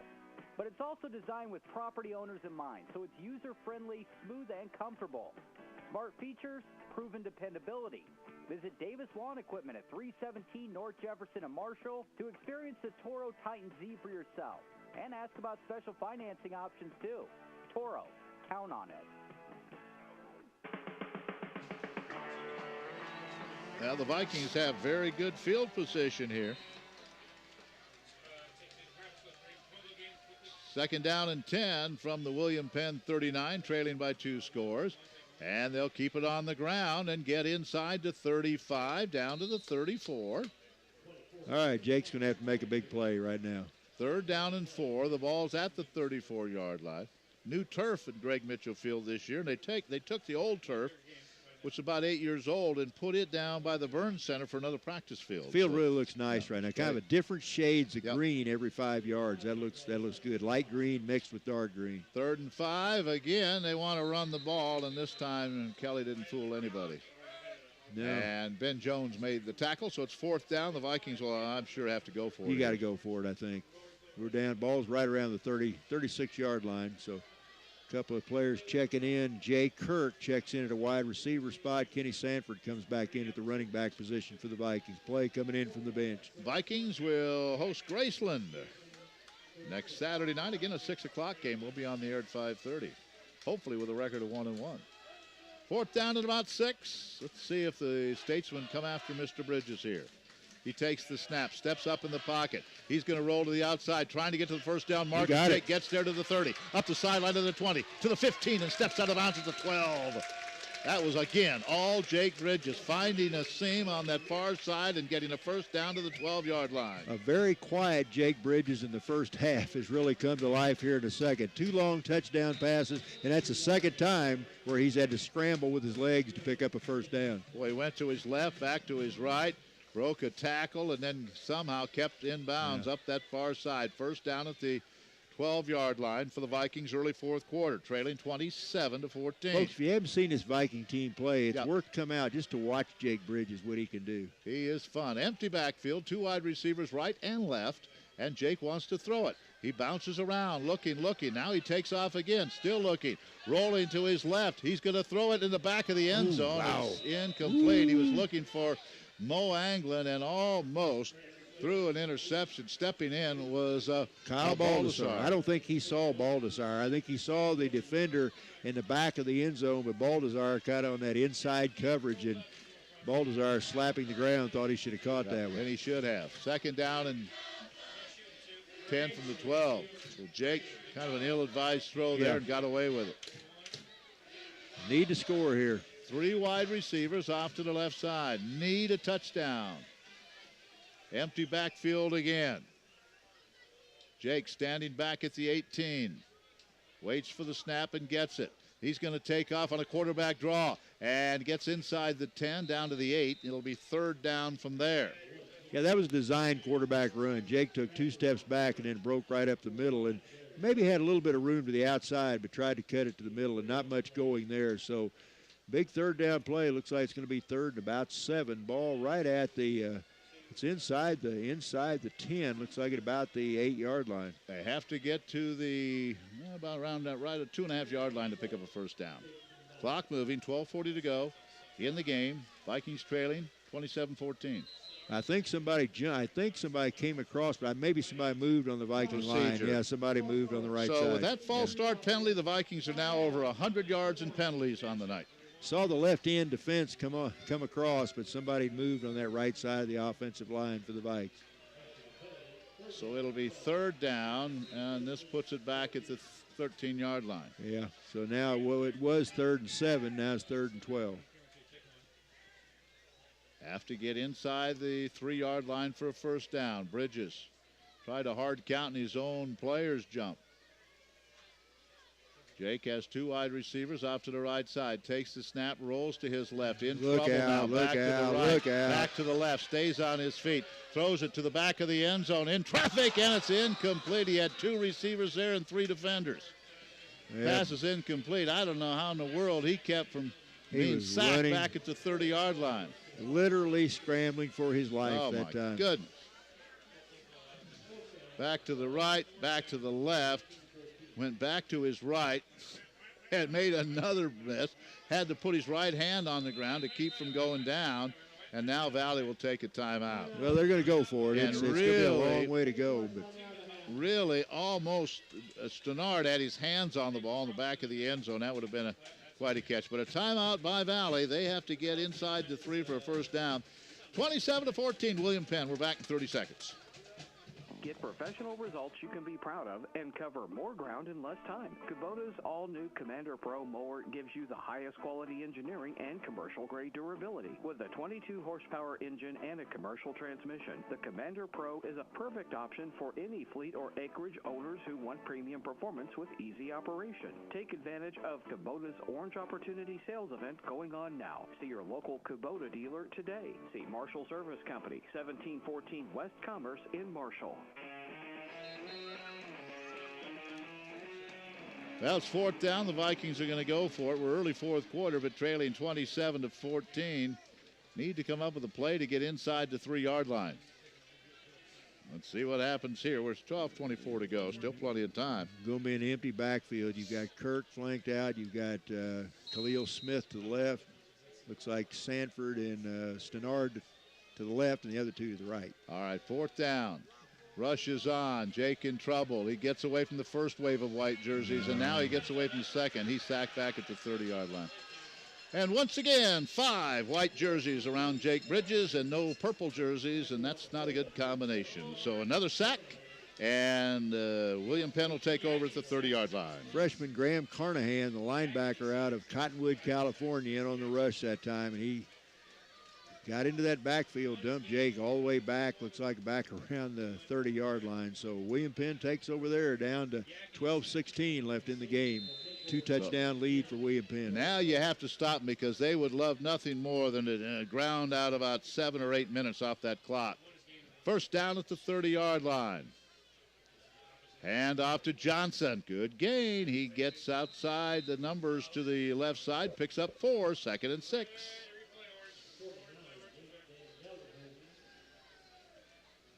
Second down, and they'll call it 5. They give Johnson 5 yards to the 35-yard line. Well, this is where somebody's got to step up, make a play on defense. We got a turnover a couple possessions ago. Got to do that again. Second down at the 35-yard line. They're on 35 for the Statesmen. Hand it off. Johnson, or rather, that's a first down. They go back on that play, carrying the football, and that is Ben Sherman. Carrying the ball. He's a freshman. Yeah, they're on the First stop down for the Vikings that time. It was, looks like Joseph Trout. We haven't mentioned his name tonight. He's a senior linebacker out of Manteca, California, but that's enough for a first down. You're probably going to get a steady dose of the fullback. Yeah. They've been rotating 3 different guys in and out of that position. Feel the Vikings can stop them. Vikings had it first down at the 12-yard line, but went backward from there and a sack all the way back at the 30-yard line. There's that fullback again. And Johnson straight ahead. He gets across the 45 out to the 48. And that's a good gain of 6 yards.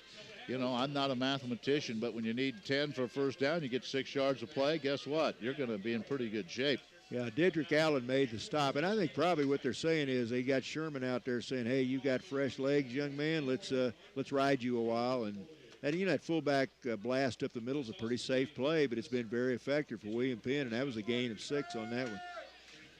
Ball at the 48-yard line. William Penn's own 48. Second down and 6.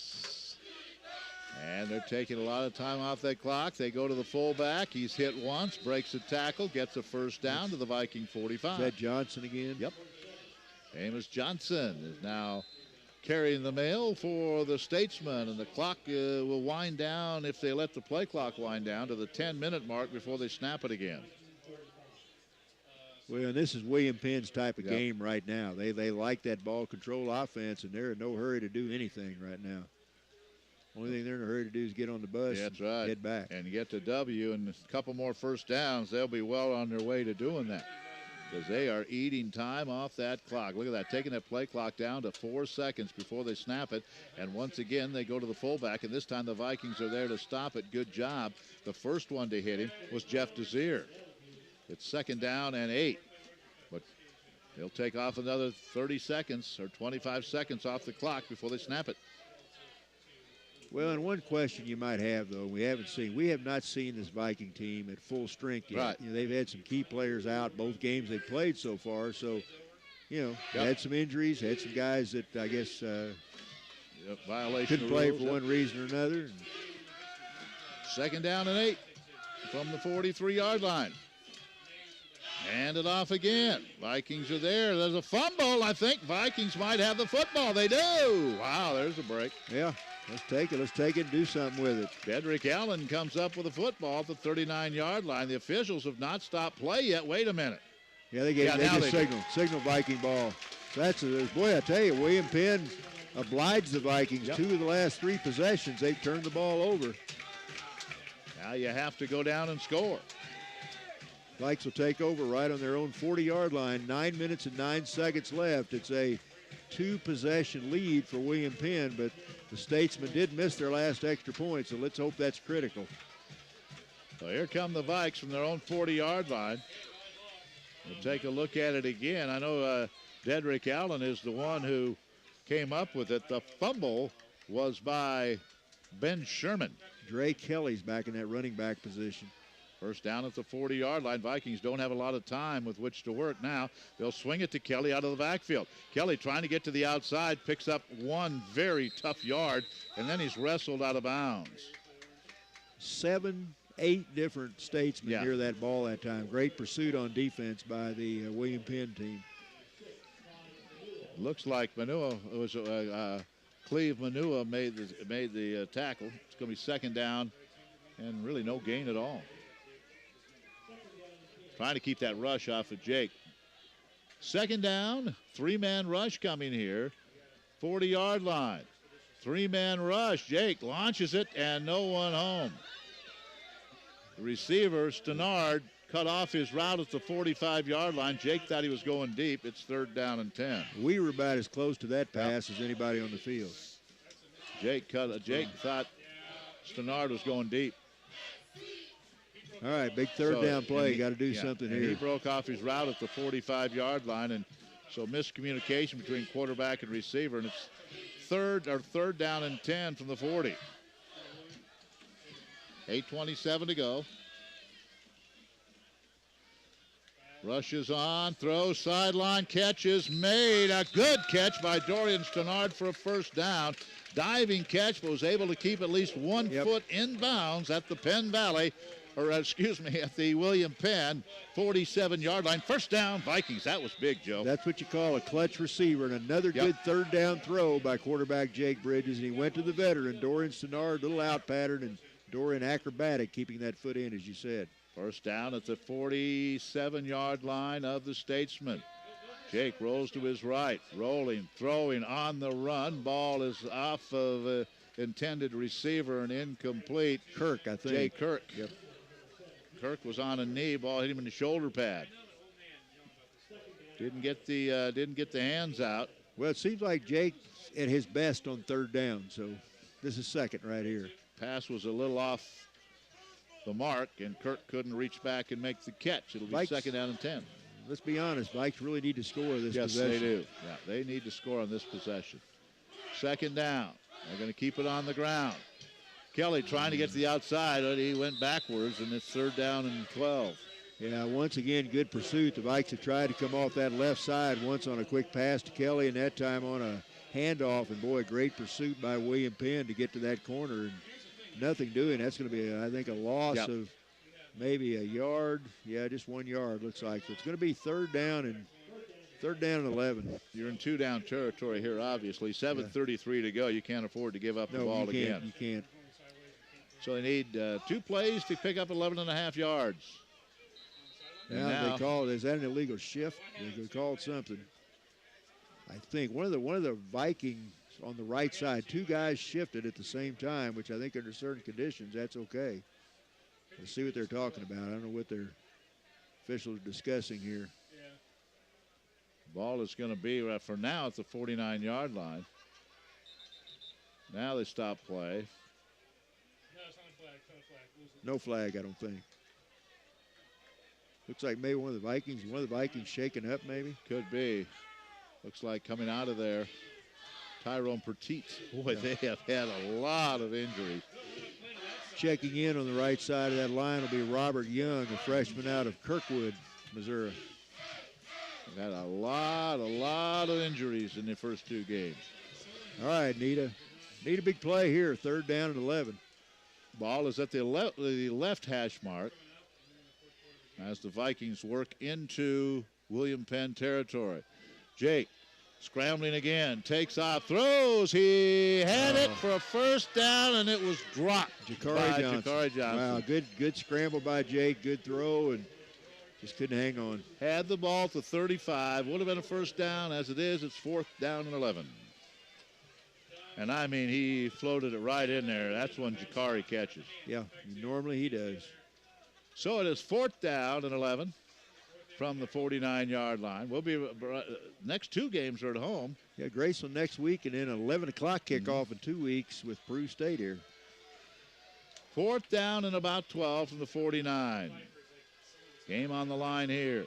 Jake throws it deep for Stenard. He cannot come up with it. Off the fingertips at the 4-yard line.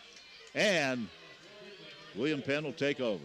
And that's one that Dorian Stenard usually catches, too. It's a little out in front of him, but he got his hands on it, and he's made a lot of big plays like that. Oh, just off his fingertips. Yeah, tough play. Good throw by Jake. Just a little stretched out by Stenard. Good effort. Well, but the one to Jakari, you catch that, the drive continues. As it is, William Penn takes over. A couple of first downs, Joe, they can just about run the clock out. Only 7 minutes to go.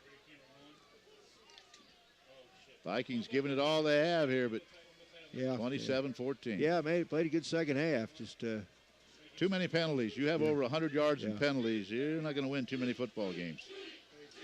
First down at the 49-yard line for Tyler Wood. And he's going to keep it. Now they'll pitch it. Get to the Viking 45-yard line and goes out of bounds. Smallwood, I think, yeah. Inside the 45 down to the 43. And William Penn winning the war up front. Elliott Suter and Dedrick Allen bump him out of bounds, but that's a gain. Pretty good gain on first down. A gain of 9. It'll be second down and a yard. He did not go out of bounds, so the clock will move. And again, every first down takes a couple of minutes off the clock. They will not snap this ball until they absolutely have to. Came in here 2 years ago and won, and on their way to another win here. Another fumble, and the Vikings have it again. This team just will not let the Vikings lose this game, Joe. I'll tell you, William Penn is obliged to. They fumbled on 3 of their last 4 possessions. All right. Well, now you have to take advantage. That's Van Veldhuizen who fumbled that one. The ball's at the 35, and the Vikings have it again. Wow. But you have to score. And you can't take a lot of time doing it. Khalil Smith comes out. Also as a wide receiver is Jay Kirk. Dorian Stannard stays in the game. It is first down from the 35-yard line after another William Penn fumble. Jake takes the snap, steps up, throws it deep. He's trying to get it to Stannard, makes the catch at the 23-yard line over the middle. What a catch by Dorian Stannard. He double teamed and somehow went up, made the catch at the 23. Now that catch was tougher than the one he dropped just a minute ago, and that time he caught it in traffic, and once again the senior comes up with a big play and sets the Vikings up. That's going to take the ball all the way down to, looks like about the 23-yard line. So 1st and 10, 6:06 left to play. William Penn up 27-14. Get into the end zone here, and who knows? First down at the 23 of William Penn. The ball right in the middle of the field. They're going to hand it off. Sanford trying to get to the outside and bumped out of bounds rather rudely, and he got a couple of yards to the 20. But he did stop the clock as he goes out of bounds momentarily. 5:48 to go, 27-14. Penn Valley, or I kind of keep saying Penn Valley. Well, there is a Penn Valley up in Kansas City. William Penn. I can tell you, though, Penn Valley does not play football. Not play football. Play some pretty good Division II junior college basketball, but they do not play the pigskin sport. Second down. Now the clock moving again after they reset the ball. Vikings have to hurry. 3 wide receivers left side. 5.5 minutes to go. Empty backfield from the right hash mark. Jake back to throw. Steps up through traffic. Looking again and going to be sacked back at the 25. I don't know how many sacks tonight for the Statesmen, but they have been all over Jake Bridges. Yeah. So it's 3rd down and 12 from the 25-yard line. They're just, Jake, he gets away from 2 or 3, and they just keep coming after him. Yeah. Yeah, he got another big 3rd down play, 3rd and 12, and down under 5 minutes. So 2 down territory here. Vikings have to get into the end zone. 3 fumbles in the last 3 possessions by the Statesmen. The Vikings have been unable to take advantage. Somebody's got to make a play here. Jake takes the snap, hands it off up the middle. They're going to get some of those yards down to the 19-yard line. McKinney Sanford, that sets up 4th down and about 5. Well, more manageable, but you need to get the first down here. Yeah, let's do or die right here. Yep, Let's call a spade a spade. Yep, because if you don't get this one, they're just going to run the football, take some time off. You only have 2 timeouts. 4:22 left. 4th and about 6. Ball just inside the 20. Have to get down to the 19-yard line to pick up a first down. Empty backfield, 4 wide receivers off to the left side. 27-14, William Penn.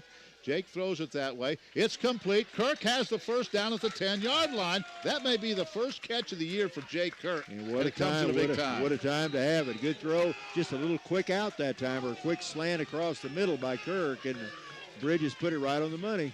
Now the Vikings need to go with a little more urgency here. Yeah, got to get something in there quick. Good catch by Kirk. Gets the first down at the 10-yard line. Down to 3:45 in the game. You're going to have to score and then get a stop. A First down. quick stop. Jake in trouble, scrambling to his right. He takes off, throws it. It is caught in the end zone. Touchdown, Vikings. Ja'Cory Johnson's 3rd touchdown of the night. He was on one knee, made the catch in the end zone, his 3rd of the night. It's 27-20. Boy, Jake scrambled around, threw that ball. Ja'Cory made the catch. Jake's been running for his life all night long, and comes up with another big play there. 3rd touchdown catch of the night for Ja'Cory Johnson, his 4th of the year. Big extra point here by Austin Johnson. Good snap. Kick is on the way. It's up. It is good. Folks, we have a 6-point game. 27-21. William Penn with the lead. They'll get the kickoff. And the Vikes need a defensive stand. We're back in 30 seconds. Young athletes often I don't run the think risk of strain or injury. It's good to know that Fitzgibbon Rehabilitation Services is on your team. Fitzgibbon Rehabilitation Services provides outpatient physical therapy, many highly specialized certified techniques designed to put athletes back at the top of their game. So when your doctor prescribes outpatient physical therapy, remember Fitzgibbon Rehabilitation Services is close by for adult, pediatric, and athletic physical rehabilitation. Learn more at fitzgibbon.org. 27-21. It was 7-0 at the half. 3 fumbles on the last 3 possessions by William Penn have given the Vikings an opportunity. Well, do they have one more in them? I hope so. Back deep to receive the kick will be Brandon Davis. I tell you, give the Vikes credit. There's been no quit. No. I mean, there have been times they could have hung their head, but they keep hanging in there and keep bouncing back. And here in the second half, it made some big plays. William Penn's anticipating an onside kick. I'd bang it deep. Yeah, I would too. Well, let's see what they do. They're going to kick it. Onside kick and whistles. Whistle. I bet somebody was offside, I'm guessing, but I'm not sure. I don't know. You have time here to kick it deep. William Penn took a timeout. The ball rolled through the arms of Winston Green, and I didn't see who recovered it, but they didn't have anybody back at all. You could have almost kicked that ball deep and gotten to it before they did. It's almost if you have somebody and just kick it straight up in the air, that might be the play. I mean, usually on an onside kick, the receiving team leaves a couple people back, and I think they only had one guy back in the vicinity. So, the timeout is called by William Penn here. Bridges is now 13 out of 28. 1 interception. 237 yards. 8.5 yard average.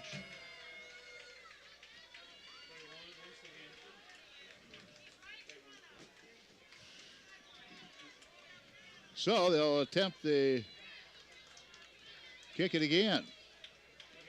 Now let's see, a little more conventional setup by William Penn this time. They've got a couple people back now.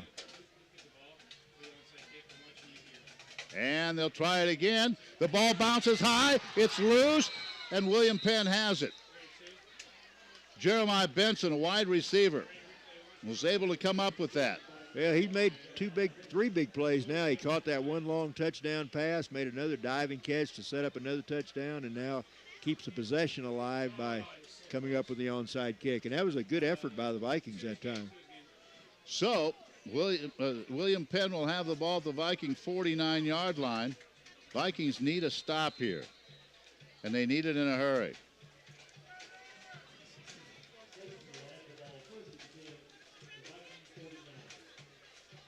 William Penn leading 27-21.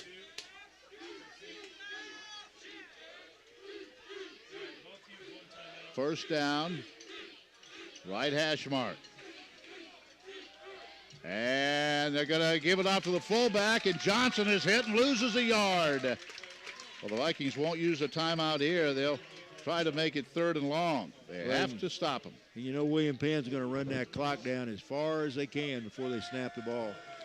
So it is 2nd down and 11. Ball right at midfield.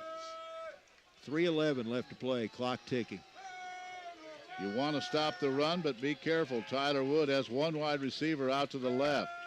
It is 2nd down and 11 for Wood and the William Penn Statesmen from their own 49-yard line.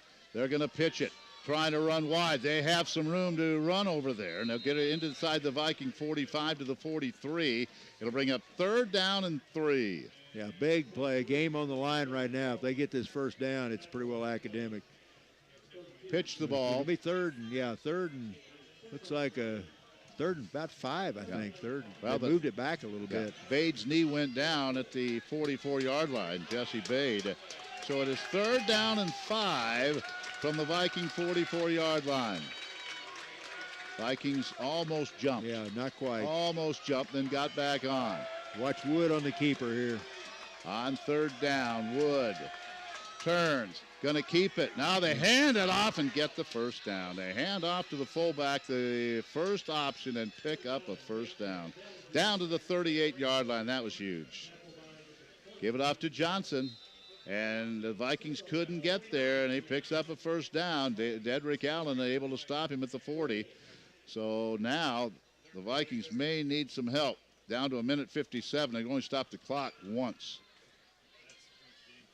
So this could just about be the game. Yeah, it's going to be tough now. Yeah, they're in no hurry right now, and so Give William Penn credit. They've had a couple of tough road trips to start this season, and they played well in both games. And the Vikings have to find a way to eliminate mistakes.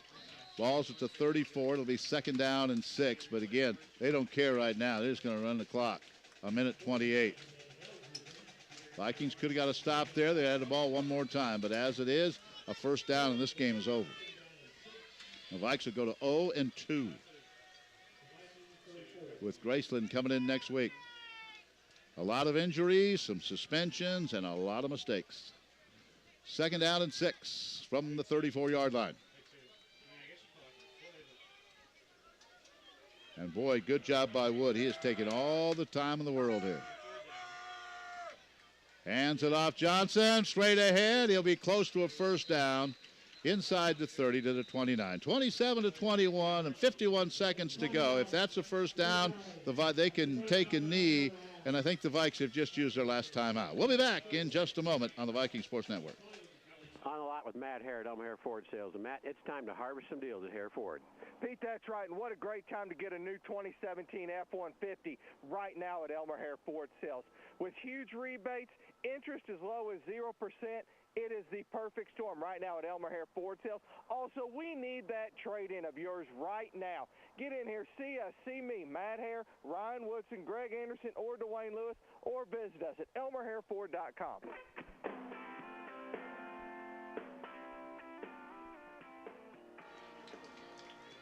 So it's 3rd down at about a yard. And the William Penn Statesmen in great shape to go 1-1 on the year, and the Vikings will fall to 0-2. Down by only 6, but running out of time.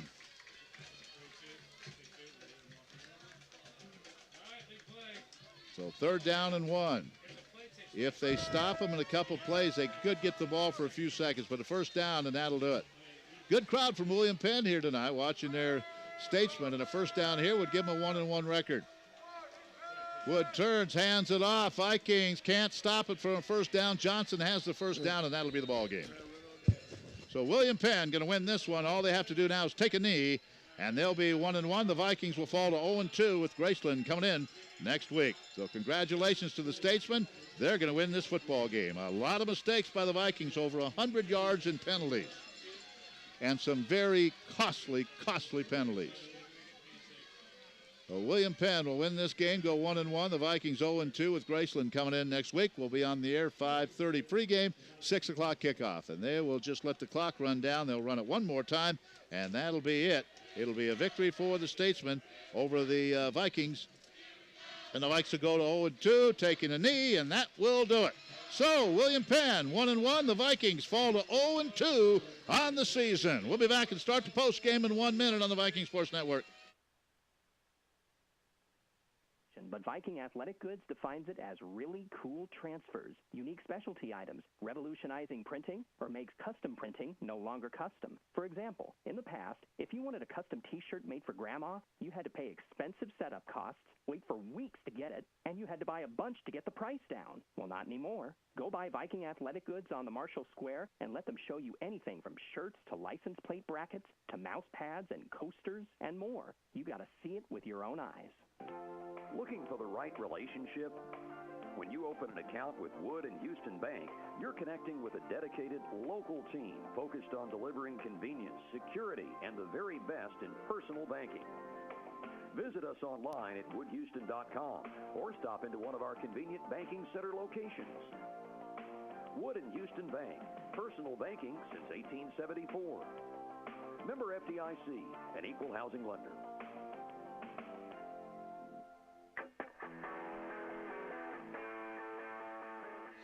27-21, the final score, as William Penn had a 7-0 lead at the half. Vikings came out and scored early, but then a celebration penalty, and that gave the Statesmen great field position. They were able to score, and every time the Vikings would score, they had an answer for it, and they win it by the score of 27-21. The Vikings will be home again next week. It's the second of 3 straight home games. Graceland will be here, and we'll be on the air at 5:30 with a pregame show, and 6 o'clock with the kickoff as Valley looking for their first win. But you lose 2 in a row, and in all likelihood now, and I know it's early in the season, but you almost have to run the table now if you want to think about any postseason play. So 2 weeks into the season. But remember back in 2008, I believe it was, the Vikings lost their first 2 and rolled all the way to the semifinals. So there is a possibility there, but going to be tough coming down the stretch, losing last week on the road to Benedictine and then losing to William Penn tonight. Second time in 3 years the Vikings have lost to the Statesmen on Greg Mitchell Field. 27-21 is our final. Let's take one more break. When we come back, Joe will have the coach. That's coming up in 1 minute on the Viking Sports Network. Two things most people have, a home and a car. At Lime Cooler Insurance Services, we represent many independent insurance companies that offer discounts on both your home and car insurance. Whether you own or rent, you need insurance. Landlord insurance does not cover you. Only your insurance will. Plus, auto insurance is mandatory in Missouri, and we have many great companies that offer great rates. See us at Lime Cooler Insurance Services in Marshall for a free quote today, where it's our family taking care of your family. No one knows what next spring will bring. This is Kelly Thorpe with Central Missouri Agri-Service. This fall, do what you can to have your fields ready for next year. That means soil testing so that you can establish proper fertility and pH. Let's talk about it now, so all you have to do is give us a call as soon as your combine leaves the field. Fall applied fertilizer and lime works better, and your planting schedule works a lot better too. Call us at Central Missouri Agri-Service now, where our success is measured by your success. Well, the Vikings 0-2 after a 27-21 loss. They trailed 7-0, scored. How about the night Jakari Johnson had 3 touchdown catches for Jakari. Dorian Stannard made a couple of nice catches, especially one late in that ball game. Kenny Sanford rushed for 77 yards tonight. Drake Kelly, 28 yards rushing. Jake Bridges only 26, but again, your sacks are included in there, so they had 129 yards rushing. Bridges was 13 out of 28, 237 yards, 3 touchdowns and an interception. And receiving, big night for Jakari Johnson, 5 catches, 126 yards, 3 touchdowns. Dorian Stannard, 4 catches, 78 yards. And Moses Mention had a catch, as did Khalil Smith and Jake Kirk. So nice night for some of the Viking offense. But again, when you have over 100 yards in penalties, that is a key statistic. And a couple of big penalties. The Vikings scored to make it a 7 game, but a celebration penalty, whether it should have been called or not, was. And you could see Paul Troth not happy with a couple of his players on the sideline. That set William Penn up in good field position. They were able to score, and then they scored again. The Vikes never did lead in this game. They tied it, but were never able to get the lead. Again, our next broadcast for Viking football will be next Saturday, and Grayson will be here. This broadcast brought to you by Lacrosse Lumber in Marshall, Serve Pro in Marshall, Sedalia in Columbia, and Healthcare Collaborative in Buckner, Carrollton, Concordia, and Waverly. I see that Joe All and Coach Troth are making their way toward us, so let's go down to the field. Okay, chatting now with Valley Coach Paul Troth. Coach, your kids battled. Give them credit. They kept coming back, but William Penn seemed to make plays when they had to, and we made some mistakes when we at the wrong time. Yeah, our inexperience really showed tonight. I was disappointed. We did some things that, not well and things that made it harder to win. But, Penn's a good team. We knew that coming in. But, again, I told the team that, if there's one positive out of it is that, we got down a couple scores and kept coming back and went down to an onside there at the end. As poorly as we played throughout and some stretches, still went down to one possession game at the end. Well, 3 nice touchdown passes. Jake Bridges to Jakari Johnson. Good to have him back. And, of course, Bridges made some plays under a lot of pressure. Yeah, we've got some injuries at O-line and some other things, and so we had to shuffle some guys around and some guys playing out of position. But I thought they did a pretty good job for just getting thrown out there in some spots. But again, trying to do it against a team that's ranked and is a good football team, that's a tough way to go. But we made too many mistakes. Hats off to Penn. They did a great job and won the game. One of your linemen, Steve Middendorf, do you know the extent of his injury yet? I do not. We'll find out. The doctors will look at him, and we'll figure out. I saw him on crutches at the end. I don't know if it's serious or whatever. Hopefully he'll be okay and be ready to bounce back. Okay, next week, back at home, another 6 o'clock kickoff. Graceland comes here. Got to run the table. Well, we put ourselves in a hole for sure. So, right now we just need to try to win a game and try to play a complete game, and that's what our goal will be. Thanks, Coach. We'll see you next Saturday. All right, thanks, Joe. All right, we'll be back and give you a couple of final statistics and wrap things up from Volney Ashford Stadium in 1 minute on the Viking Sports Network. Peak Sport and Spine is Missouri's largest provider of outpatient orthopedic physical therapy. I'm Ron Renard, Clinic Director and Physical Therapist. Using the latest manual and soft tissue techniques, we help you regain your optimal level of function. We can meet the needs of the weekend warrior to the elite athlete. We also specialize in workers' compensation, helping you get back to your job quickly and safely. If your physician prescribes physical therapy, choose Peak Sport and Spine. And see us locally in Marshall, Sedalia, Fayette, and California. Or visit us at peaksportandspine.com. Here a lid, there a lid. Everywhere a lid. What am I talking about? Well, it's Red Cross Pharmacy's Lids for Kids program, where your school could earn 25 cents for each prescription you have filled when you collect the specially marked lids.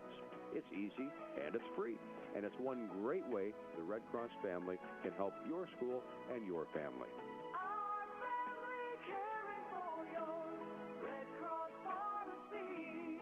Red Cross Pharmacy has no affiliation with the American Red Cross.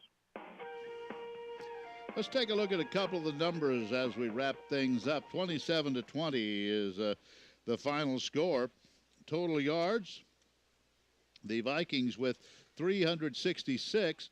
William Penn, 372. Vikings, 237 yards passing, 81 for William Penn, but they had a couple of big pass completions to Jeremiah Benson, a touchdown and a long pass down the right sideline. 291 yards rushing for William Penn, 129 for Valley. 3 turnovers for William Penn. They coughed the ball up 3 times in the fourth quarter. Vikings only take advantage 1 time to score.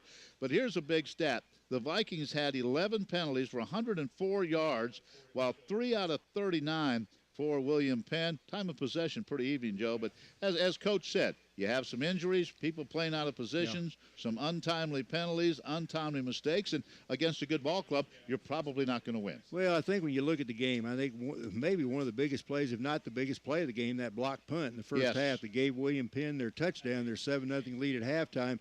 And then on the Vikings' first 2 touchdowns, William Penn answered both of those touchdowns immediately. They came right back, either due to good plays by them or mistakes by us, one or the other. They answered the bell both times. All right, so the final 27-21. Thanks for joining us on KMMO Marshall, also viewing on moval.edu or listening on Stretch, all on the Viking Sports Network. We'll do it again next Saturday, 5:30. We'll be on the air, and a 6 o'clock kick against the Graceland Yellow Jackets. The Viking Sports Network is a production of the Missouri Valley College Mass Communications Department of the Division of Communication, Humanities, and Human Service. Any retransmission or the use of the content of this broadcast without the express written consent of Missouri Valley College is prohibited. Chaz Matty and his crew, for Joe All, I'm Ken Cuiava. Good night from Marshall. All right, we're done.